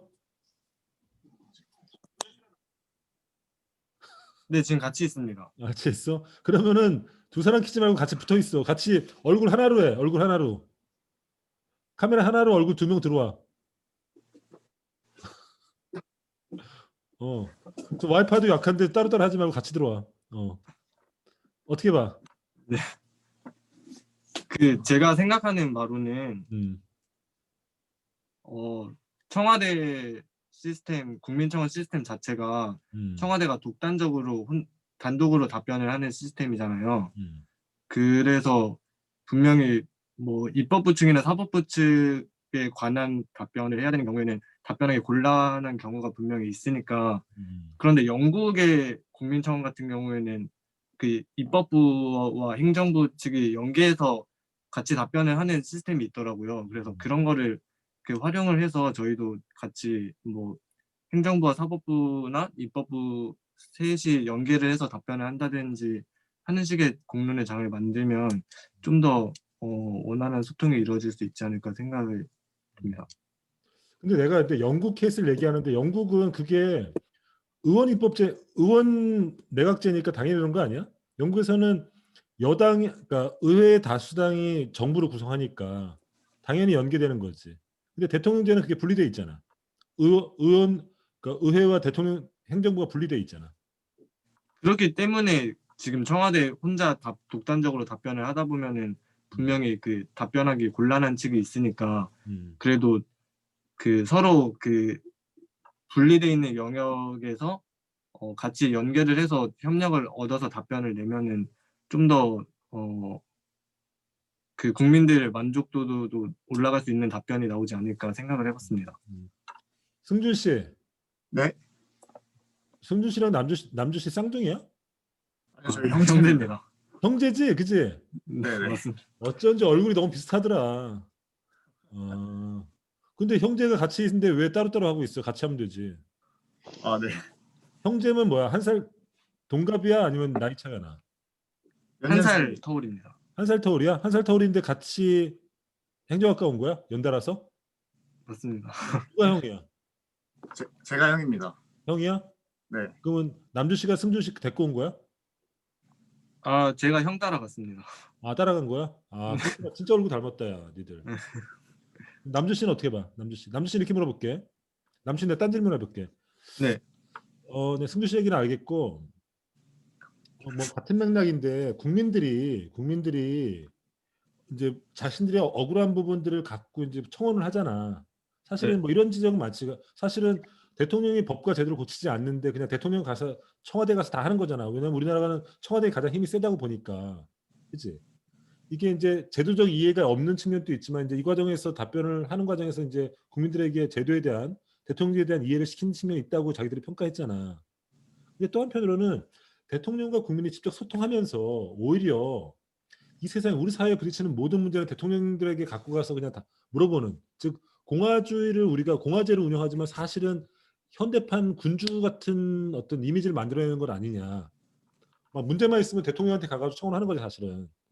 이런 요소가 있는 건 아니야 사실은. 어떻게 봐? 아, 저도 그래서 그 주관적 평가 내릴 때 약간 소통에 대한 회의적인 의견으로 보고 이 동의수만 채우면은 답변을 받을 수 있는 시스템이 국민청원 만능주의 같은 현상을 야기할 수 있다고 봤는데요. 그래서 어떠한 문제든지 그냥 청와대 측에 청원만 올리면은 청와대가 무조건 답변을 해줘야 된다, 약간 이런 식으로 국민들이 생각을 하고 또 그에 대해서 청원을 했을 때 만족할 만한 답변이 이루어지지 않으면은 거기에 대해서 불만족하는 모습을 해서 다시 재청원을 하는 양상으로 또 이어지기도 했다는 점에서 저는 좀 회의적인 의견으로 봤습니다. 근데 정부는 당연히 국민들의 말에 답변해야 되는 거 아니야? 그러니까 답변은 물론 하지만 그게 구체적인 해결책을 제시하지 못한다거나 그런 측면도 있으니까. 오케이. 우리가 보통 이제 원래 우리가 제도 설계를 어떻게 하냐면은 국회가 행정부에 답을 듣도록 돼 있었어, 그치? 그게 이제 국정감사나 국정조사라는 제도잖아, 그치? 근데 이제 지금은 뉴미디어라는 그 인터넷적인 조건이 생기면서 국민 입장에서 직접 정부에게 물어보고 직접 국민이 정부의 말을 들을 수 있는 어떤 미디어 환경이 만들어진 거잖아, 그치? 그런 면에서는 어떤 기존의 제도보다는 진일보한 측면이 있는데 또 한편으로는 우리가 이제 항상 사태 빛과 거울이 있으니까 국민들이 직접 물어보고 직접 답변하면서 대통령과 국민이 직접 거래하기 시작하면서 상호작용하기 시작하면서 오히려 기존의 어떤 제도의 안정성을 위태롭게 만드는 요소가 있지 않는가가 첫 번째 나의 질문이었고, 두 번째 질문은 국민이 직접 대통령과 상호작용하면서 대통령이 모든 문제만 있으면 대통령이 끌고 가서 대통령이 예전에 왕에게 신문고를 두드리듯이 왕 앞에서 모든 문제를 어떤 털어놓는, 즉 왕이 들어주고 왕이 문제를 해결하려고 읍수하는 그런 어떤 대통령이란 건 사실은 공화제에서 대통령은 공화국의 제1시민의 시민 대표의 성격이 있는데 이런 청원제도가 대통령을 정말 현대판 군주처럼 느끼게 만드는 효과가 있지 않겠냐. 이게 내 두 번째 질문인 거야. 연재 씨 어떻게 봐? 국민청원이 그런 효과를 만들어내는 측면이 있지 않을까? 대통령을 현대판 군주처럼 느끼게 하는. 저는 그건 생각을 안 해봤었는데 저한테 질문하신 거 맞으시죠? 연재 씨. 아, 네. 생각을 안 해봤었는데 그럴 수도 있겠다는 생각이 들고 사실 그 문제에 대한 원인을 저는 약간 구조적인 문제가 있다고 생각을 하는데 20만 동의를 얻으면 무조건 정부가 대답을 해야 되는 구조인 거잖아요. 그게 되게 정부 입장에선 부담이 클 수 있는 제도인 거였을 텐데 그걸 도입해 줬다는 것만으로도 사실 소통의 측면에서는 조금 긍정적이나 그 교수님이 말씀하신 것 같이 그 소통 방식의 측면에서 약간 미흡한 부분이 있긴 한 것 같아요. 그래서 그 결과로 졸속이법 같은 그런 문제가 계속 발생하고 있는 것 같다는 생각이 듭니다. 오케이.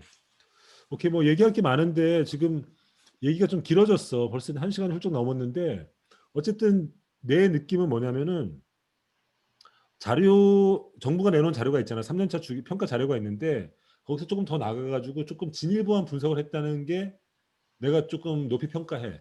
그리고 굉장히 좀 독자적인 기준을 세워서 스스로 이 현상, 이 문재인 정부가 내놓는 대표적인 소통 정책인 이거를 평가했다는 면에서 굉장히 난 높이 평가하고 아까도 얘기했던 게 농담이 아니라 조금 시간을 짜서 학생 논문 발표할 기회 있으면 어디 발표해봐. 어디다가. 어디 발표하면 내가 되게 좀 좋은 것 같아. 자기들은 20만 청원 189개를 분석하고 그걸 또 분류하고 문제 해결된 것을 또 문제 해결의 수위를 또 분석한 거잖아. 이게 굉장히 내가 볼 때는 의미 있는 분석인 것 같아. 그래서 어디다가 좀 잘 정리해가지고 논문으로 내줬으면 좋겠어. 오케이? 그냥 뭐 묻어두지 말고 조금 더 품을 팔아가지고 또 좀 더 발전시키면 굉장히 좋은 평가 받겠어. 오케이? 그러면은 얘기가 길어졌으니까 비조는 여기까지 마치고 잠깐 우리 10분 쉬었다가 F조 발표하는 걸로. 그지? 코로나의 언론 보도가 어떻게 했는지 잠깐 10분만 쉬었다가 발표하는 걸로 합시다. 오케이? 10분 있다 다시 컴백해. 잠깐 쉬었다가. 오케이. 좀 이따 쉬었다 하시죠. 예. 수고했어. 비조. 네, 감사합니다. 국민과 대통령이 직접 소통을 하다 보니까 약간 제도를 우회적으로 돌아가는 것이 아닌지 그런 부분 말씀해 주셨는데, 네, 물론 제도 그 구조적인 형식으로는 그럴 수도 있지만 일단 국민청원이 이제 국민과 정부의 직접 소통 게시판이라는 그러한 주요 특징을 가지고 있고 또 국민의 물음에 정부가 답한다는 어떤 이런 국정 철학을 가지고 있어서 이 제도만의 특성에는 부합하게 진행되고 있는 시스템이 아닌가라고 생각이 듭니다. 오케이. 그리고 답변해. 아까 또 청원 올라오는 거 보면 지지나 지지하지 않는다, 약간 이렇게 찬성한다, 반대한다, 이렇게 반대 의견이 되게 많이 올라오고 있잖아요. 실제로도 국민청원 3년차에 문재인 대통령님을 응원합니다라는 청원이랑 문재인 대통령 탄핵을 촉구합니다 이런 청원이 실제로 3위, 4위였거든요. 그래서 이런 걸 통해서 저희도 토론하면서 아무래도 소통 창구로 잘 작동을 하고 있는 것 같으나 이런 식으로 찬성하면 또 그에 대한 반대 청원이 올라오고 이런 문제에 대해서는 한계점 중 하나가 아닌가라는 생각이 들어서 듭니다. 이거 준비하면서 서로 자기들끼리 얘기 많이 했어? 네, 아무래도 근데 아무래도 대면이 어려워서 카톡이나 아니면은 줌 회의로도 몇 번 좀 해서 의견 정리 같이 했던 것 같아요. 그리고 이거 준비하면서 조금 이런 거 관심이 좀 갖게 됐나? 이런 제도에 대해서?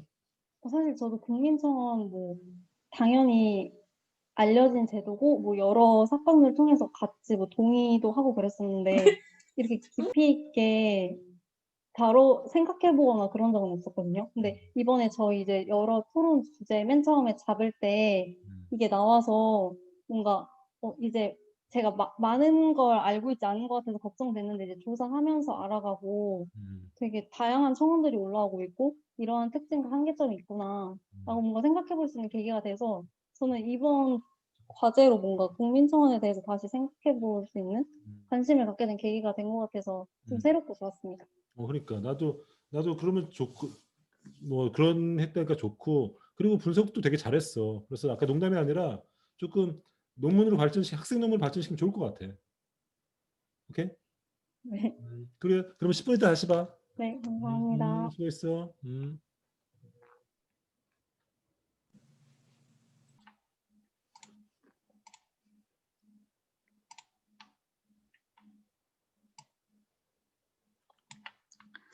지금 잘 들리시나요? 잘 들려. 그러면 지금부터 F조 발표를 시작하겠습니다. 저는 발표를 맡은 법학과 18학번 진유정이라고 합니다. 저희 조는 현재 가장 큰 이슈로 자리 잡고 있는 코로나19에 대한 국내 언론 보도의 특징과 그 모습을 파악해보고 이에 대한 감염병의 언론 준칙과 해외 언론 보도의 모습을 비교 분석하여 국내 언론이 언론의 역할에 맞게 코로나19에 대한 언론 보도가 이루어지고 있는지에 대해 분석해보았습니다. 먼저 언론의 역할과 언론 보도의 중요성을 알아보겠습니다.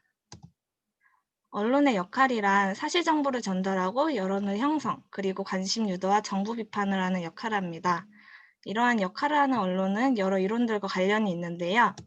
그중 두 가지를 설명하자면 미디어 의존 이론과 주사바늘 효과 이론이 있습니다. 이 미디어 의존 이론이란 미디어 개인 그리고 사회적 환경이 모두 상호 의존적 관계를 형성하고 있다는 이론으로 개인, 미디어, 그리고 사회적 환경이 모두 미디어 이용으로 충족되는 욕구에 의존할 수 있도록 미디어가 사람들의 생활에 미치는 역할이 더욱 중요하게 되어 미디어의 영향력은 더욱 상승하게 됨을 의미합니다.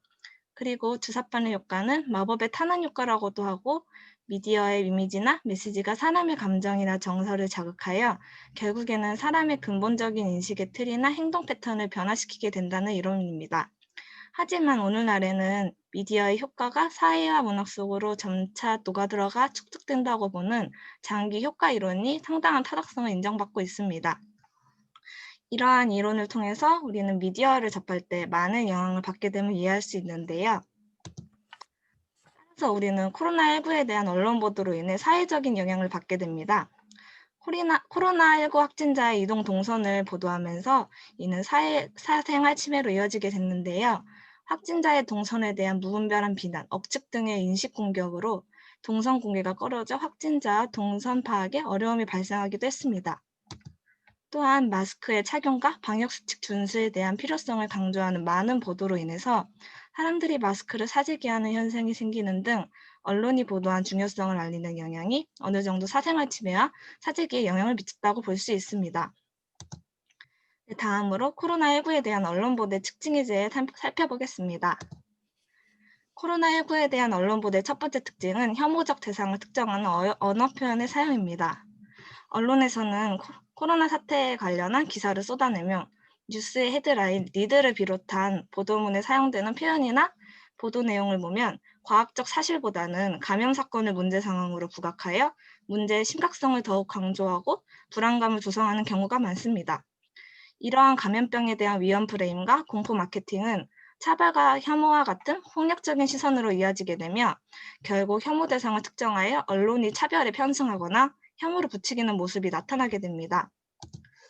이에 대한 사례로 코로나가 중국에서 발생한 것과 국내 첫 확진자가 중국 관광객인 것이 밝혀지며 혐오가 시작되었습니다. 이에 아래와 같은 기사로 40번째 확진자와 같이 해외여행에도 다녀오지 않고 또 접촉자로도 잡히지 않은 중국인 유학생과의 관련성을 암시하면서 중국인 유학생에 대한 혐오로 인식되는 분위기를 조장하였습니다. 다음 사례로는 대구에서 확산된 사건입니다. 이 대구에서 지역 확산을 대구 31번 확진자가 슈퍼 전파자라는 인식의 확산으로 이게 이어서 신천지 혐오의 모습을 보였습니다. 대구에서의 지역 확산을 야기한 슈퍼 전파자가 신천지 교도이고 대구 지역 확진자의 대다수가 신천지 교인임이 확인되면서 언론에서는 슈퍼 전파자 혹은 코로나 숙주와 같은 혐오를 일으키는 언어 표현을 사용하여 신천지 집단 자체에 대한 혐오적 인식을 유도하게 된 것입니다. 마지막 사례로 이태원 게이클럽에서 코로나가 확산되었다는 보도입니다. 이에 언론은 블랙 수면방은 동성애자들이 익명의 상대와 성행위를 하는 찐방이다 와 같은 성소수자에 대한 선정적이고 폭력적인 헤드라인으로 기사를 노출하였고 성소수자 대상으로 혐오가 일어나게 되었습니다. 이 위의 사례와 같은 혐오의 모습은 코로나 초기에 중국을 중심으로 한 소위 시노포비아 현상이 두드러졌다면 국내의 집단 감염과 지역 감염 사례가 발생하면서 혐오의 대상과 책임 기인도 종교 집단, 성소수자, 특정 지역으로 옮겨가는 양상을 보였습니다. 이는 언론에서 감염의 규모를 객관적이고 사실적으로 전달하기보단 감염인, 감염지, 감염 경로에 더욱 초점을 두는 모습을 보인다는 것을 알 수 있습니다. 다음 두 번째 언론 보도의 특징은 낙인 찍기식 보도입니다. 앞서 보여드린 사례와 같이 언론은 혐오를 유발할 수 있는 프레이밍으로 보도하는 모습을 보였습니다. 대구에서 많은 확진자의 발생으로 위험 지역으로 규정한 후 많은 언론에서 대구 폐렴을 일명 TK 코로나라는 보도를 이루었습니다. 심지어 채널 A에서는 TK 코로나라는 자막을 방송에 내보내는 등의 모습을 보였습니다. 이러한 보도를 통해 낙인 찍힌 확진자, 특정 지역들에 대한 인신공격적 댓글들이 생산되기도 했습니다. 마지막 특징으로 경마 중계식 보도입니다. 확진자 수를 마치 경매 중계하듯 경쟁적으로 보도하는 방식이 등장하였습니다. 이러한 보도 양태는 코로나19라는 장기적 재난을 극복하는 데 아무런 도움이 되지 않으며 이는 마치 언론이 경마장에 앉아 불구경하듯 코로나 기사를 쓴 우리 언론의 창피한 민낯을 보여준 거나 다름이 없습니다. 이렇듯 언론은 위기관리 커뮤니케이션의 일환으로 재난 보도 시 선택적 대안을 제시해 위기에서 벗어나도록 조력하는 역할을 해야 하고 특정 지역 집단을 낙인 찍고 경제적으로 자극적인 수치만 내보내는 보도의 방식은 지양을 해야 합니다. 다음으로는 코로나19의 정파적 보도에 대해 알아보겠습니다. 정파적 보도는 뉴스 미디어가 어떤 사건이나 이슈를 보도할 때 특정한 프레임을 이용해 보도하는 프레이밍 이론과 연관이 됩니다. 이 프레이밍 이론은 사람마다 사물을 바라보거나 해석할 때 사용하는 증거틀과 도식이 달라 자신의 가치와 관점에 따라 사회현상을 이해한다는 데에서 출발하였습니다. 같은 사건이나 이슈를 취재하더라도 기자나 언론사의 개인 관점, 성향 등 다양한 요인에 따라 취재와 보도 방향이 설정되어 개인 또는 언론사 조직의 성향과 특성이 무의식적으로 작동될 수 있으므로 정파적 보도와 많은 연관이 됩니다. 이 뉴스 프레임은 언론이 사회적 쟁점에 대하여 어떤 프레임을 가지고 보도하는지에 따라 뉴스 수용자의 사건 이해와 해석, 행동 등 폭넓은 범위에 걸쳐 영향을 받게 되는데요. 이는 사회적 프레임, 위기 대처 프레임, 책임기인 프레임으로 나누어집니다. 이러한 프레임을 다음 신문사들을 중심으로 정파적 보도를 알아보겠습니다. 동아일보와 조선일보는 보수적 성향의 대표적 언론사로, 한겨레와 경향신문은 진보적 성향의 대표적인 언론사로 명칭되고 있기에 이 4개 신문사를 중심으로 분석해보았습니다. 먼저 사회적 프레임의 모습입니다. 보수신문들은 집값 하락, 코로나 관련 불법행위 처벌, 여객기에 사람이 없어 화물만, 이와 같은 처벌과 경제적 손실에 중점을 두고 있으며 반면 진보신문은 발견, 치료가 우선이다. 특별재난지역 전폭 지원처럼 경제적 지원과 사회 전반의 성찰과 반성에 중점으로 두고 있습니다. 다음으로 위기 대처 프레임의 모습입니다. 이에 보수신문들은 정부, 뒤늦게 중증응급센터를 운영, 사망자 줄이기로 정책의 무게중심을 옮기자 등 정부 정책에 대한 비판과 촉구에 중점을 두고 있는 반면 진보신문들은 예방 조처, 미비된 시설 폐쇄를 검토, 마스크 혼란, 노약자 취약계층 공급이 우선과 같은 실생활과 밀접한 문제와 해결 방안에 중점을 두고 있습니다. 마지막으로 책임기인 프레임의 모습입니다. 보수신문들은 신천지 이만희 살인죄로 고발 성립 가능성은 혹은 경기도 종교집회 금지 검토와 같이 정부와 경기도 등 지방자치단체에 대한 책임에 중점을 두고 있습니다. 그리고 진보신문들은 공고보건의료 국가책임제, 신천지 이만희를 체포하라 촉구와 같이 종교단체 집단시설에 책임에 중점을 두는 모습을 알 수 있습니다. 이러한 신문사별 이념적 성향에 따른 보도의 차이를 살펴보자면 보수 측은 야당의 위치에 있기에 정부를 비판하는 요소가 많아 자신들의 입장, 비난을 내보내기에 급급하였고 코로나19라는 위험 이슈에 대하여 깊이 있고 심층적 분석이 적어 뉴스 이용자들에게 신뢰감을 덜 주는 것으로 파악됩니다.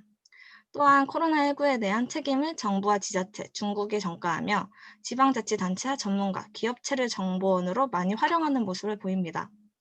그에 반해 진보 측은 도덕적 평가 및 예방과 대처 차원의 보도로 해설과 사설을 통해 예방 및 대처 등 대응 방안의 관점에서 보도한 기사가 많으며 여당의 위치로 시민들의 의견을 많이 반영하는 요소를 보이는 것으로 파악됩니다. 또한 책임의 주체를 중국 이외의 국가, 병원, 개인에 대해 보고 있으며 일반 시민과 시민단체, 그리고 정치인을 정보원으로 많이 활용하는 모습을 보이는 것을 알 수 있습니다. 그렇다면 이 두 성향을 보이는 언론사가 정부 대응 정책을 중심으로 각각 어떤 모습을 띠고 있는지 알아보겠습니다. 현재 코로나19는 사람들의 관심이 매우 높은 주제입니다. 한국언론진흥재단이 발표한 출처별 코로나19 관련 뉴스 이용률을 보면 다른 나라들에 비해 언론 보도를 통해 정보를 얻는 비율이 77%로 가장 높게 나타나고 있습니다. 이러한 높은 관심에 언론사에서도 앞다투어 코로나19 관련 소식들을 보고하고 있는 상태입니다. 이렇게 우리나라에서 많은 이용률을 보이는 언론의 코로나19 관련 기사 중 정부 정책에 대한 평가 기사를 파악해보자면 코로나19와 같은 감염병 이슈는 정치적 이해관계가 섞이지 않은 일반적인 사안임에도 불구하고 언론사마다 보도되는 방식과 내용의 차이를 보이는 것으로 나타납니다. 이는 감염병 위험이라는 객관적 사실을 평가할 때는 정치적인 요인이 개입하지 않지만 대통령의 대응이나 재난지원금의 효용을 평가할 때는 언론의 정치 성향이 개입되어 있음이 확인됩니다. 감염병은 정치, 경제, 노동, 환경, 외교 문제 등의 이슈와는 달리 탈이념적인 성격이 상대적으로 강한 모습을 띱니다. 하지만 코로나19 사태 이후 보수 성향의 언론 매체는 개인적 요인에 주목을 하고 진보 성향의 언론 매체는 사회적 요인에 주목하며 감염병에 대한 언론의 정파성이나 이념성의 차이에 따라 보도되는 내용에 차이가 나타나고 있음이 현실입니다. 이러한 언론은 정부가 코로나19 초기에 대응하였던 해외 유입 차단을 위한 검역 조치와 강화와 같이 코로나 해외 유입을 인용하여 전달하였습니다. 이때 보수는 중국발 외국인 전면금지 창설률을 강조하고 청와대 중국인 입국금지 청원의 의사없다 재확인과 같이 중국인의 입국금지에 대해 강조하며 입국금지 정책을 요구하고 중국과 정부의 책임을 기인시키는 모습을 보일 수 있습니다. 또한 진보의 경우는 중국이 아니라 우리의 문제로 책임을 보수와 달리 국내로 기인시키며 중국에 대한 혐오의 문제를 가리키고 있습니다. 초기 대응 방식에 이어서 정부는 사회적 거리두기라는 대응 정책을 마련하였습니다. 이에 언론은 이 사회적 거리두기를 그대로 전달하는 모습을 보였습니다. 하지만 사회적 거리두기의 시행이 진행되면서 언론의 성향에 따라 보도되기 시작하였습니다. 보수는 사회적 거리두기의 한계를 문제 삼으며 정부 정책에 대한 비판적인 모습을 나타내었고 진보는 사회적 거리두기의 책임을 단체 집단 시설과 같이 생활성 문제점에 대해 보도하였습니다. 이 계속되는 코로나19의 영향으로 많은 경제적 손실을 입은 상태에서 정부는 코로나19 복구 정책인 긴급 재난지원금이 시행되기 시작하였습니다. 언론사는 긴급 재난지원금의 정보를 먼저 객관적으로 전달하게 됩니다. 하지만 이 긴급 재난지원금은 곧이어 평가에 대해 언론의 성향이 개입되었습니다. 복구 정책을 비판하며 역효과임을 제시하는 보수와 복구 정책의 효과를 강조하며 칭찬하는 진보의 모습으로 보였습니다. 앞서 모든 결과를 봐서 정부의 코로나19 대응에 대한 우리 국민의 평가는 전반적으로 높지만 정치 성향이나 지지 정당별로 큰 차이가 나타나였고 앞서 말한 언론사 성향의 프레임이 씌워지고 있음을 파악할 수 있습니다. 네, 다음 감염병 언론 준칙에서부터는 정다솔 학원님이 발표하시겠습니다.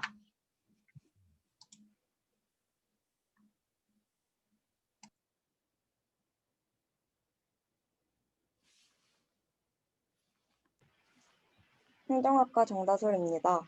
감염병에 대한 보도 준칙부터는 제가 발표하겠습니다.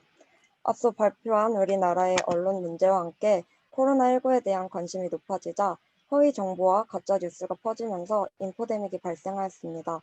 이는 국민들에게 불안과 혼란을 가중시키게 되었고 이를 예방하고자 한국기자협회, 방송기자협회, 한국과학기자협회에서 공동 제정하여 2020년 4월 28일에 감염병 보도 준칙이 시행되었습니다.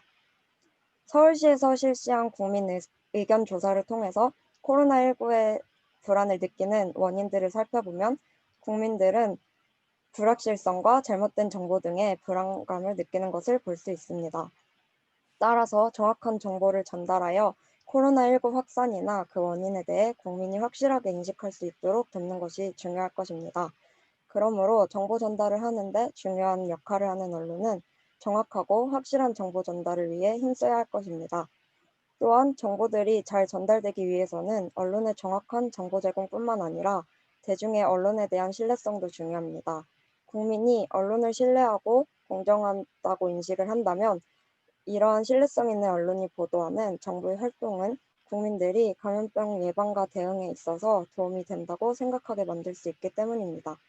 이렇게 언론의 정보 전달은 국민들이 감염병의 심각성을 이해하는 데 영향을 미칩니다. 따라서 언론이 혼란하게 된다면 사회적 혼란으로 이어질 위험도 생기게 될 것입니다. 그렇기 때문에 언론은 감염병에 대한 정확한 지식과 정보 전달을 통해 국민들에게 감염병에 대한 확실하고 정확한 인식을 심어주어야 합니다. 그래서 그러한 예방을 도모하여 좋은 영향을 끼치도록 노력하고자 언론 보도 준칙을 마련하게 되었습니다. 그 외에도 감염병 언론 보도 준칙의 필요성은 계속 제기되어 왔습니다. 첫 번째로 재난 보도 준칙은 세월호 사건으로 인해 마련되어 있었지만 감염병에 대한 언론 보도 준칙은 마련되어 있지 않았습니다. 이에 따라 코로나19 관련 가짜 뉴스가 증가하면서 그 필요성이 요구되었습니다. 둘째로 코로나19 관련 정보를 질병관리청에서 담당하면서 일관성 확보와 그 형식적 신뢰성은 유지할 수 있지만 언론 보도의 특성상 그 전달 과정에서의 왜곡 등 불안감이 증가하여서 그 필요성이 요구되었습니다. 셋째로 감염병은 국민 생명 보호와 안전에 직결되는 문제이므로 그 피해 확산을 막기 위해서는 정확한 사실에 근거해 보도하는 것이 필수적이기 때문입니다. 감염병 보도 준칙은 다음의 내용을 기본으로 합니다. 먼저 감염병에 취약한 집단을 알려 예방법 및 행동수칙을 우선적 반복적으로 제공해야 합니다. 또한 감염병 관련 의학적 용어는 이해하기 쉽게 전달해야 하고 감염병 치료에 의한 의료기관이나 보건소에 대한 정보 제공을 해주어야 합니다. 감염병 보도 준칙의 자세한 내용은 다음과 같습니다. 신종 감염병과 감염 가능성에 대한 보도는 이렇게 세 가지가 있고 감염 가능성에 대한 것도 준칙에 마련되어 있으며 감염병 연구 결과 보도에 대한 주의사항들도 제시되어 있습니다. 이외에도 가짜 뉴스들을 구분하기 위해 서울대학교 언론정보연구소에서 하는 팩트체크 그리고 팩트체크넷이 있습니다. 이 외에도 정부에서도 코로나19 정보 홈페이지에서 팩트체크를 하고 있습니다. 이러한 배경 속에서 해결을 위한 노력으로 언론 보도 준칙이 만들어졌지만 언론 보도 준칙은 강제성이 없어서 이를 준수할지는 언론인들의 선택입니다. 따라서 언론인들은 스스로 냉철한 반성과 성찰을 통해서 언론 보도 준칙의 준수에 대해서 생각해 보아야 합니다. 물론 감염병에 대한 정확하고 신속한 정보를 전달하는 것은 중요하지만 감염병 관련 기사가 우리 사회에 미치는 영향력과 파장이 크고 국민들의 건강과 직접적으로 관련이 있다는 것을 감안하여서 좀 더 신중하고 전문적인 취재 보도를 권장하는 감염병 보도 준칙을 간과해서는 안 됩니다. 이렇게 우리는 우리나라의 언론 보도를 분석해 보았습니다. 그렇다면 코로나19에 대해서 해외는 어떻게 보도하고 있는지 살펴보겠습니다. 미국은 공식 발표된 확진자 수와 언론 매체에 보도된 숫자가 일치하지 않는 경우가 많았고 트럼프 내각의 소극적 대응을 비판하는 내용이 주였습니다. 이에 대해서 여론은 대체로 부정적이었습니다. 이러한 문제점들을 극복하기 위해서 미국 언론은 감염자 현황 지도와 다양한 인포그래픽을 활용하여 정확한 정보 전달을 할 수 있도록 노력하고 있습니다. 중국은 언론의 코로나19 보도와 중국 당의 방향성, 정책의 방향성이 일치하는 것을 볼 수 있었습니다. 또한 중앙정부의 대응과 조치에 대하여 제대로 비판을 하지 않고 책임을 모두 지방정부와 타국에 전가하고 있으며 애국심 고취 성향의 보도가 이루어지면서 정부에 대한 신뢰와 자국민 안심에만 주력하고 있습니다. 이러한 중국 언론의 문제점은 정부의 대응과 조치에 대하여 비판적으로 보고 정확한 정보를 전달해야 하는 것의 중요성을 볼 수 있었습니다. 독일의 보도는 팩트 중심의 정론지와 혼란 중심의 타블로이드지로 뚜렷하게 구별이 되고 있습니다. 정론지는 공식적으로 신뢰 가능한 주요 내용을 보도하고 속보보다 심층적인 분석 기사를 기획하여 팩트 중심적으로 보도를 하지만 타블로이드지는 강렬한 문장과 자극적인 편집을 통해 코로나19를 보도하면서 속보 중심으로 보도하고 있습니다.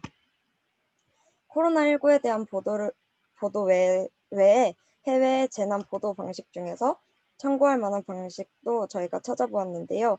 그러한 방식은 다음과 같습니다. 일본 NHK의 재난 보도 특징은 재난으로 인해서 파괴된 사회 질서 회복을 더욱 중시한다는 점입니다. 상황을 정확히 전달하고 필요없는 혼란을 일으키지 않도록 이성적인 보도 태도를 강조하고 있습니다. 따라서 조회수만을 위해서 혐오적이거나 과도한 표현을 사용하는 기사 작성을 자제하고 정확한 보도를 한다는 점에서 우리나라 언론도 참고할 만한 대목입니다. 영국 BBC에서는 PD 가이드라인을 통해 재난 발생 시에 시청자들이 불필요한 걱정을 하지 않도록 정확한 보도를 해야 한다고 명기하는 등 재난 보도 시 유의할 점들을 상세히 포기하고 있습니다. 이와 같이 해외에서는 언론사에서 직접 정확한 정달을 위해 노력을 하고 있는 것을 볼 수 있습니다. 따라서 우리 언론도 보도를 통해 우리 사회에 미치는 영향력들을 고려하여 더욱 신중하고 전문적인 보도에 대한 성찰을 하고 자체적으로 정확한 보도를 하기 위한 노력도 해야 할 것입니다. 이렇게 살펴본 결과 저희의 결론 및 시사점을 말씀드리겠습니다. 코로나19에 대한 보도는 특정 언론사에 한정되지 않고 전반에 걸쳐서 그 심각성이 존재한다는 것을 알 수 있었습니다. 이러한 심각성을 극복하기 위해서 언론은 코로나19와 관련하여 신속한 정보 제공을 할 필요도 있지만 정확한 정보 전달을 위해서 노력해야 합니다. 또한 재난 상황인 만큼 정부의 협조를 해야 하면서도 방역 정책을 검증하고 보건당국을 감시하며 사회적 통합에 앞장서야 하는 언론의 책임을 다하여야 할 것입니다. 따라서 우리 언론은 감염병 확산 국면에서는 단순한 비판과 의혹 제기 수준에서 머물지 않고 정파성과 부정편향을 극복하려는 노력을 해야 합니다. 해외 사례에서 언론사 자체적으로 가이드라인이나 보도 지침을 만들어 노력하고 있는 것처럼 우리 언론도 자정작용이 일어날 수 있도록 언론 스스로 경계하고 보도함으로써 감염병 상황 해결에 함께 힘써야 할 것입니다. 참고 자료를 끝으로 저희 F조의 발표를 마치겠습니다. 감사합니다. 수고했어요. 그거 같아. 그 무슨 토론회 같은 데나 혹은 뭐 이런 방송 그 미디어 비평 프로그램에서 무슨 교수들이 발표하는 것 같아. 딱 언론 보도 딱 지적해주고 이렇게 딱 이렇게 해야 된다 이렇게 규범적인 기준 제시해주고 그러는 것 같아. 잘했어요. 정리 잘했어요. 내가 하나 궁금한 거는 하나 더 궁금한 게 있는데 그 프레임 정파적인 보도할 때 프레임 분석을 했었잖아. 그때 사회적 프레임이랑 무슨 프레임이었지? 사회적 프레임 잠깐만. 프레임을 세 가지로 분석했던데 사회적 프레임, 위기대처 프레임, 귀인 프레임 이 세 가지 분석했잖아. 이거는 누가 분석한 거야? 어디 자료를 본 거야? 아니면 자기들이 분석한 거야? 유정 씨 답변해 줘봐. 제가 이 파트를 조사하지 않았는데 제가 자료 정리한 걸 보면 저희가 주로 논문이나 아니면 한국언론진흥재단 이런 쪽으로 많이 조사를 했어요. 근데 거기서 나타낸 프레임의 모습을 이렇게 하고 거기다 저희가 차이에 따라서 어떻게 그 기사가 이렇게 파악되는지에 대해서 정리를 했어요. 사회적 프레임, 위기대처 프레임, 귀인 프레임은 기존 논문에 있는 분석이었구나. 네, 그런 것 같아요. 나는 네, 죄송한데 제가 조사한 부분이라 네네 이게 원래 있던 개념이라기보다는 또 다른 사건에 대해서 이런 프레임을 가지고 분석을 한 논문을 보아서 코로나19 사건에 대해 입각을 시켜서 저희가 새롭게 그에 맞는 프레임에 관련된 기사들을 넣어서 분석을 한 거거든요. 이 틀은 있는데 그런 이런 네이밍한 라벨링한 그 프레임은 있었는데 네네. 이거를 갖고 와가지고 우리 이번에 코로나 언론 보도를 분석해 본 거구나. 네네네. 그렇구나. 좋아. 이것도 내가 보니까 이것도 언론 보도를 프레임 틀로 분석해서 어떤 사례가 있고 이렇게 좀 그런 개수도 세고 그러면은 이것도 역시 아까 B조처럼 학생 논문 같은 경우는 해도 좋겠어. 고민해봐. 그러니까 요 프레임으로 분석한 요거 어쨌든 아주 좋다는 거고. 그러면 아까 그 B조 발표하고 지금 마음 놓고 있는 B조 공격해봐. 질문 공격해봐 한번. 민지 씨 코멘트랑 한번 질문 한번 해줘봐요. 그 슬라이드 좀 초기 부분에 말씀드렸던 부분 중에 언론의 보도로 인해서 마스크 사재기 현상이 일어났다고 하셨는데 그게 저는 초기 보도 시에 언론에서 확대 보도를 하거나 공포감을 조성하는 게 아니라 단순 사실만을 보도를 했다고 생각을 하는데 마스크 사재기가 현상이 일어난 것은 좀 국민성의 문제와 관련된 것이 아닌지 생각을 했는데 이 부분에서 어떤 영향으로 인해 이런 사건이 발생했다고 생각하셨는지 의견을 듣고 싶습니다. 좋은 질문이네. 해봐. 언론이 부추긴 거냐 아니면 언론은 그냥 단순 보도만 한 거냐 이 얘기지, 그지? 네. 누가 답변할래? 저희는 그 언론 보도에 대해서 언론 보도로만 그 사재기가 일어난 게 아니라 그 언론 보도를 통해서 마스크의 중요성이 알려지고 그런 것이 국민들이 감염병을 예방하는데 중요하다는 인식을 할 수 있게 되었고 그래서 그 영향이 어느 정도 언론에 의한 영향이 어느 정도 있다고 말했던 거입니다. 사재기가 언론이 부추긴 건 아니지만은 언론에 영향이 좀 있었다? 네네. 네, 그런 거 있을 국민들이 말씀해서. 국민들이 마스크가 코로나19를 예방하고 막을 수 있다는 사실을 언론을 통해 알게 됐다고 저희가 분석한 결과로 생각했었습니다. 그래서 저희는 그 앞부분에 언론의 영향력에 국민들이 이제 언론을 통해서 마스크가 코로나를 예방할 수 있고 코로나를 이제 뭐 94%로 막아준다. 마스크를 쓰는 것 자체의 행위로도 코로나를 예방할 수 있다. 그런 보도를 접하고 나서 마스크를 이제 구매하게 됐다는 점을 언급하고 싶었습니다. 그러니까 좀 무슨 말인지 알겠고, 그러니까 이런 것 같아요. 그러니까 막 이렇게 불안감을 부추기지 않고 그냥 드라이하게 마스크가 가장 효과적이다. 이 기사만 해도 사람들이 기본적으로 불안감이 내재돼 있으니까 당장 이제 가는 거지. 그리고 이른바 이제 밴드웨건 효과도 있는 거고, 그지? 그런 거면서 이제 상승작용을 하는 거겠지, 그지? 뭐 그런 얘기겠지, 그지? 오케이. 민지 씨 답변이 됐어? 네, 감사합니다. 규열 씨 한번 질문하고 코멘트하고 질문 좀 해줘봐 한번. 그 발표의 주제가 언론이 혐오 대상을 특정했다는 게 문제고 낙인 찍기식 보도를 했다는 게 문제라고 말씀하신 거잖아요. 그 세 번째가 이제 정파적 보도를 말씀을 하셨는데 제 개인적인 생각으로는 저는 언론의 중립을 기대하는 게 욕심이라고 생각하거든요. 언론은 이제 진보든 보수든 어떤 관점을 가지고 얘기를 하는데 저는 이게 보수 쪽 언론이나 진보 쪽 언론이나 필요 없는 말을 했다고 생각하지는 않거든요. 그래서 이게 크게 문제가 있나? 약간 이런 생각을 약간 했습니다. 굉장히 민감한 주제네. 한번 누가 답변해봐. 규현 씨 얘기. 언론이라는 게 결국은 정파적일 수밖에 없고 자신의 입장에 따라서 어떤 현상을 해석해서 보도하는 게 뭐가 문제냐 이 얘기인데 누가 한번 답변 좀 해봐. 저희가 앞에서 결론 부분에 말했듯이 코로나19는 감염병이고 탈이념적인 성격이 강한 국민의 건강과 생명이 직접적으로 연결된 문제라고 생각했습니다. 그래서 이러한 문제인데도 불구하고 언론은 그 사실적 보도를 하면서도 과연 이렇게 정파적 보도까지 이어져서 국민들의 생명과 보호를 연결된 감염병에 대한 문제를 과연 이렇게까지 보도해야 되나 싶어서 말씀드려 본 거였습니다. 규열 씨 어때? 규열 씨 답변이 됐어? 답변이 됐어? 네, 아무래도 그 국민의 이제 생명과 연관된 부분이니까 네, 어느 정도는 예, 인정을 하고 있습니다. 이런 문제, 그러니까 이게 규열 씨 말에 동의하는 바도 있어요. 왜냐하면은 어떤 미디어가 굉장히 객관적인, 그러니까 중립적인 거울이다. 이 환상은 우리 더 이상 없는 거잖아. 미디어가 어차피 세상을 어떤 형식으로 재구성하는 건데 그거는 불가피한데 불가피할 때 이제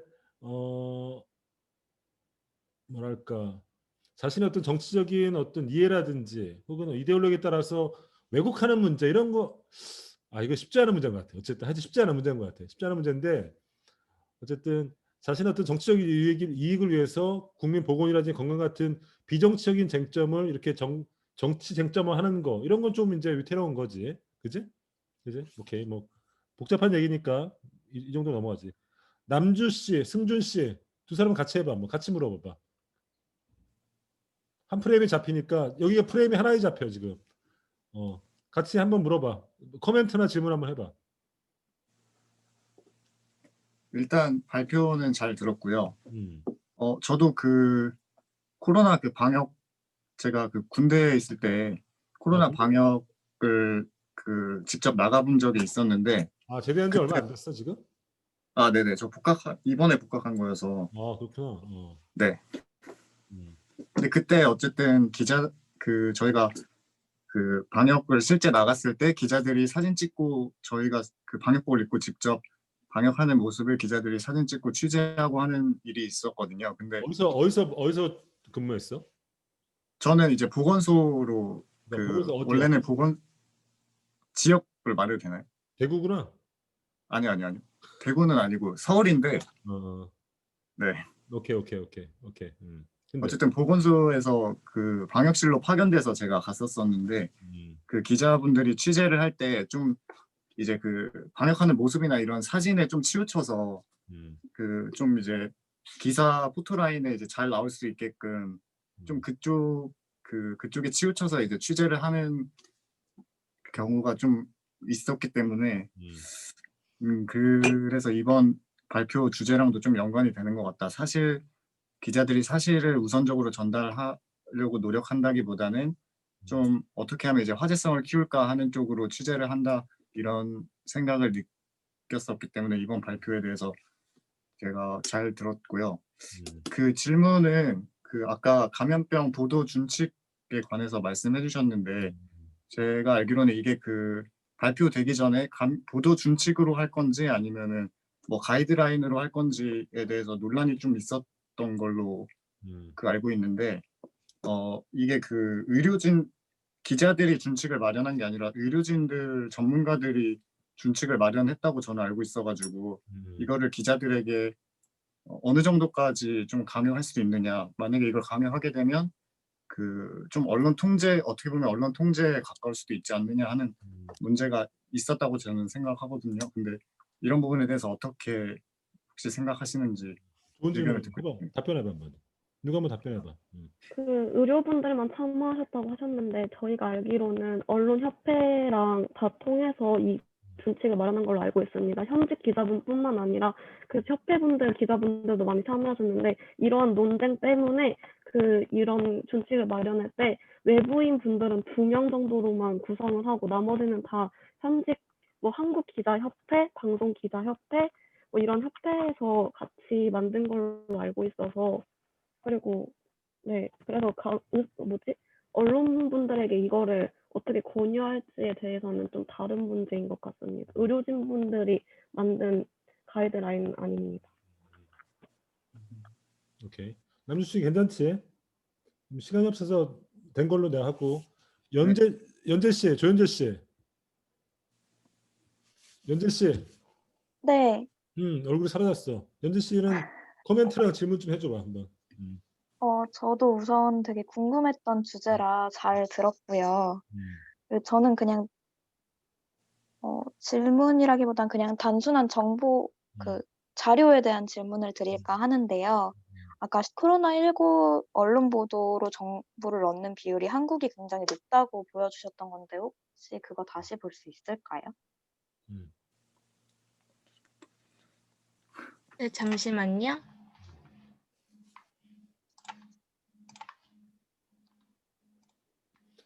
잠시 쉬는 동안에 내가 얘기할게. 우리가 지금 5분이라서 갑자기 우리가 2시까지 예약됐거든. 이거 시간 딱 끝나면 갑자기 종료될 수 있단 말이지. 그러니까 내가 미리 인사해 놓을게. 혹시 종료될 수도 있으니까. 오케이. 해봐.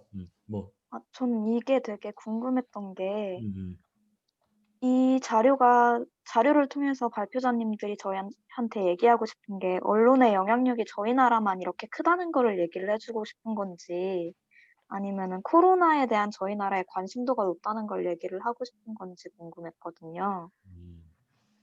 이게 저희가 이 표가 나타내는 것은, 그러니까 저희 나라, 그러니까 대한민국의 국민들이 그 코로나에 대한 지금 현재 사태에 대해서 정보를 많이 알고 싶어 하는데, 그중 뉴스를 이용하는, 즉 언론을 이용하는 그런 이용률이 많다는 것을 보여줘서 우리나라가 코로나19에 많은 관심을 가지고 언론을 찾고 있다. 그렇기 때문에 언론사 입장에서는 자신들의 언론을 많이 이용하고, 또 솔직히 언론사 측도 경제적으로 많이 생각을 하고 있잖아요.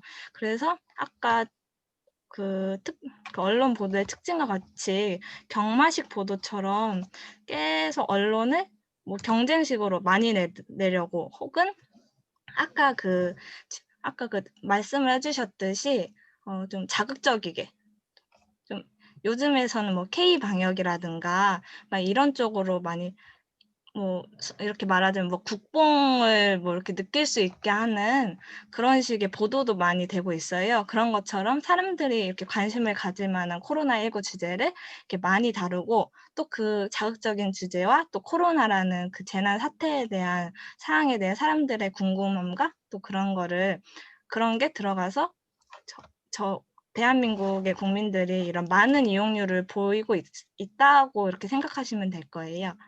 아, 그럼 전 그거에 약간 추가해서 질문을 드리자면은, 지금 언론이 공익적인 성격을 좀 많이 띈다는 걸 강조하시려고 이 자료를 쓰신 것 같은데, 근데 그래도 결국에 언론사는 다 사기업이고 이윤 추구를 목적으로 하잖아요.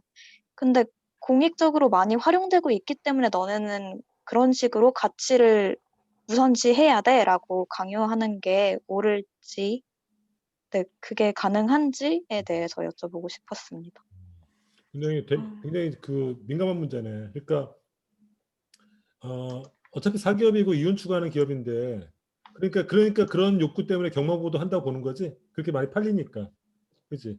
근데 그 이윤 동기 때문에 움직이는데, 너희들은 공익적인 역할을 하니까 보도 이렇게 해야 돼. 장세가 설마 안 되지만은 당신들은 공적인 역할을 하니까 보도는 이렇게 해야 돼. 이게 말이 되냐는 거지. 어떻게 봐? 네, 저희가 조사할 때 분석을 기사를 다 해봤는데 지금 언론사에서 코로나19 관련 보도가 88% 정도가 사실적 보도만 하고 있던 걸로 나타났어요.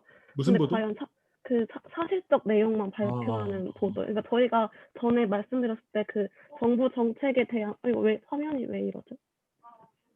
된 거, 처음에 발표할 때 말씀드릴 때 뭐 정부 거리두기 정책이 있으면 그 거리두기 정책에 대한 객관적인 사실 내용만 보도한 뉴스들도 있었어요. 그리고 나서 그에 대한 언론사의 의견이 들어간 보도도 있었는데 그 사실만 객관적으로 발표한 보도가 88%가 정도가 되고 정치적 성향이 들어간 발표는 한 6% 정도밖에 안 됐었어요. 그래서 과연 이게 사실적 보도가 80% 더 많은 비율로 일어나고 있는데 공적 이익, 사적 이익 추구랑은 좀 별개의 문제가 아닌가 생각이 들기도 했습니다. 오케이. 지금 우리 예약된 시간이 다 끝나가서 얘기가 중간에 끝날 것 같아. 그래서 조금 할 얘기 많은데, 어쨌든 내 코멘트를 하면은, 일단 잘했고, 아까 얘기했듯이 프레임 분석 같은 경우 좀 발전시키면 좋겠어. 그리고 일단 잘했어. B조도 잘했고 F조 잘했고, 일단 다른 사람들 내가 동영상을 녹화해서 올릴 테니까 다른 조들을 보도록 하고, 자기들도 B조는 올렸던데 나머지 그 F조도 그 발표문 그거를 사이버 올려줘. 그지? 그리고 아마 시간이 끝날 것 같은데, 어쨌든 수고했고, 내가 코멘트 못해서 좀 시간이 없어 아쉬운데, 어쨌든 2시간 동안 고생했어. 안녕. 감사합니다. 수고했어. 감사합니다. 감사합니다. 오케이. 감사합니다. 너무 서둘러 끝내서 아쉽다.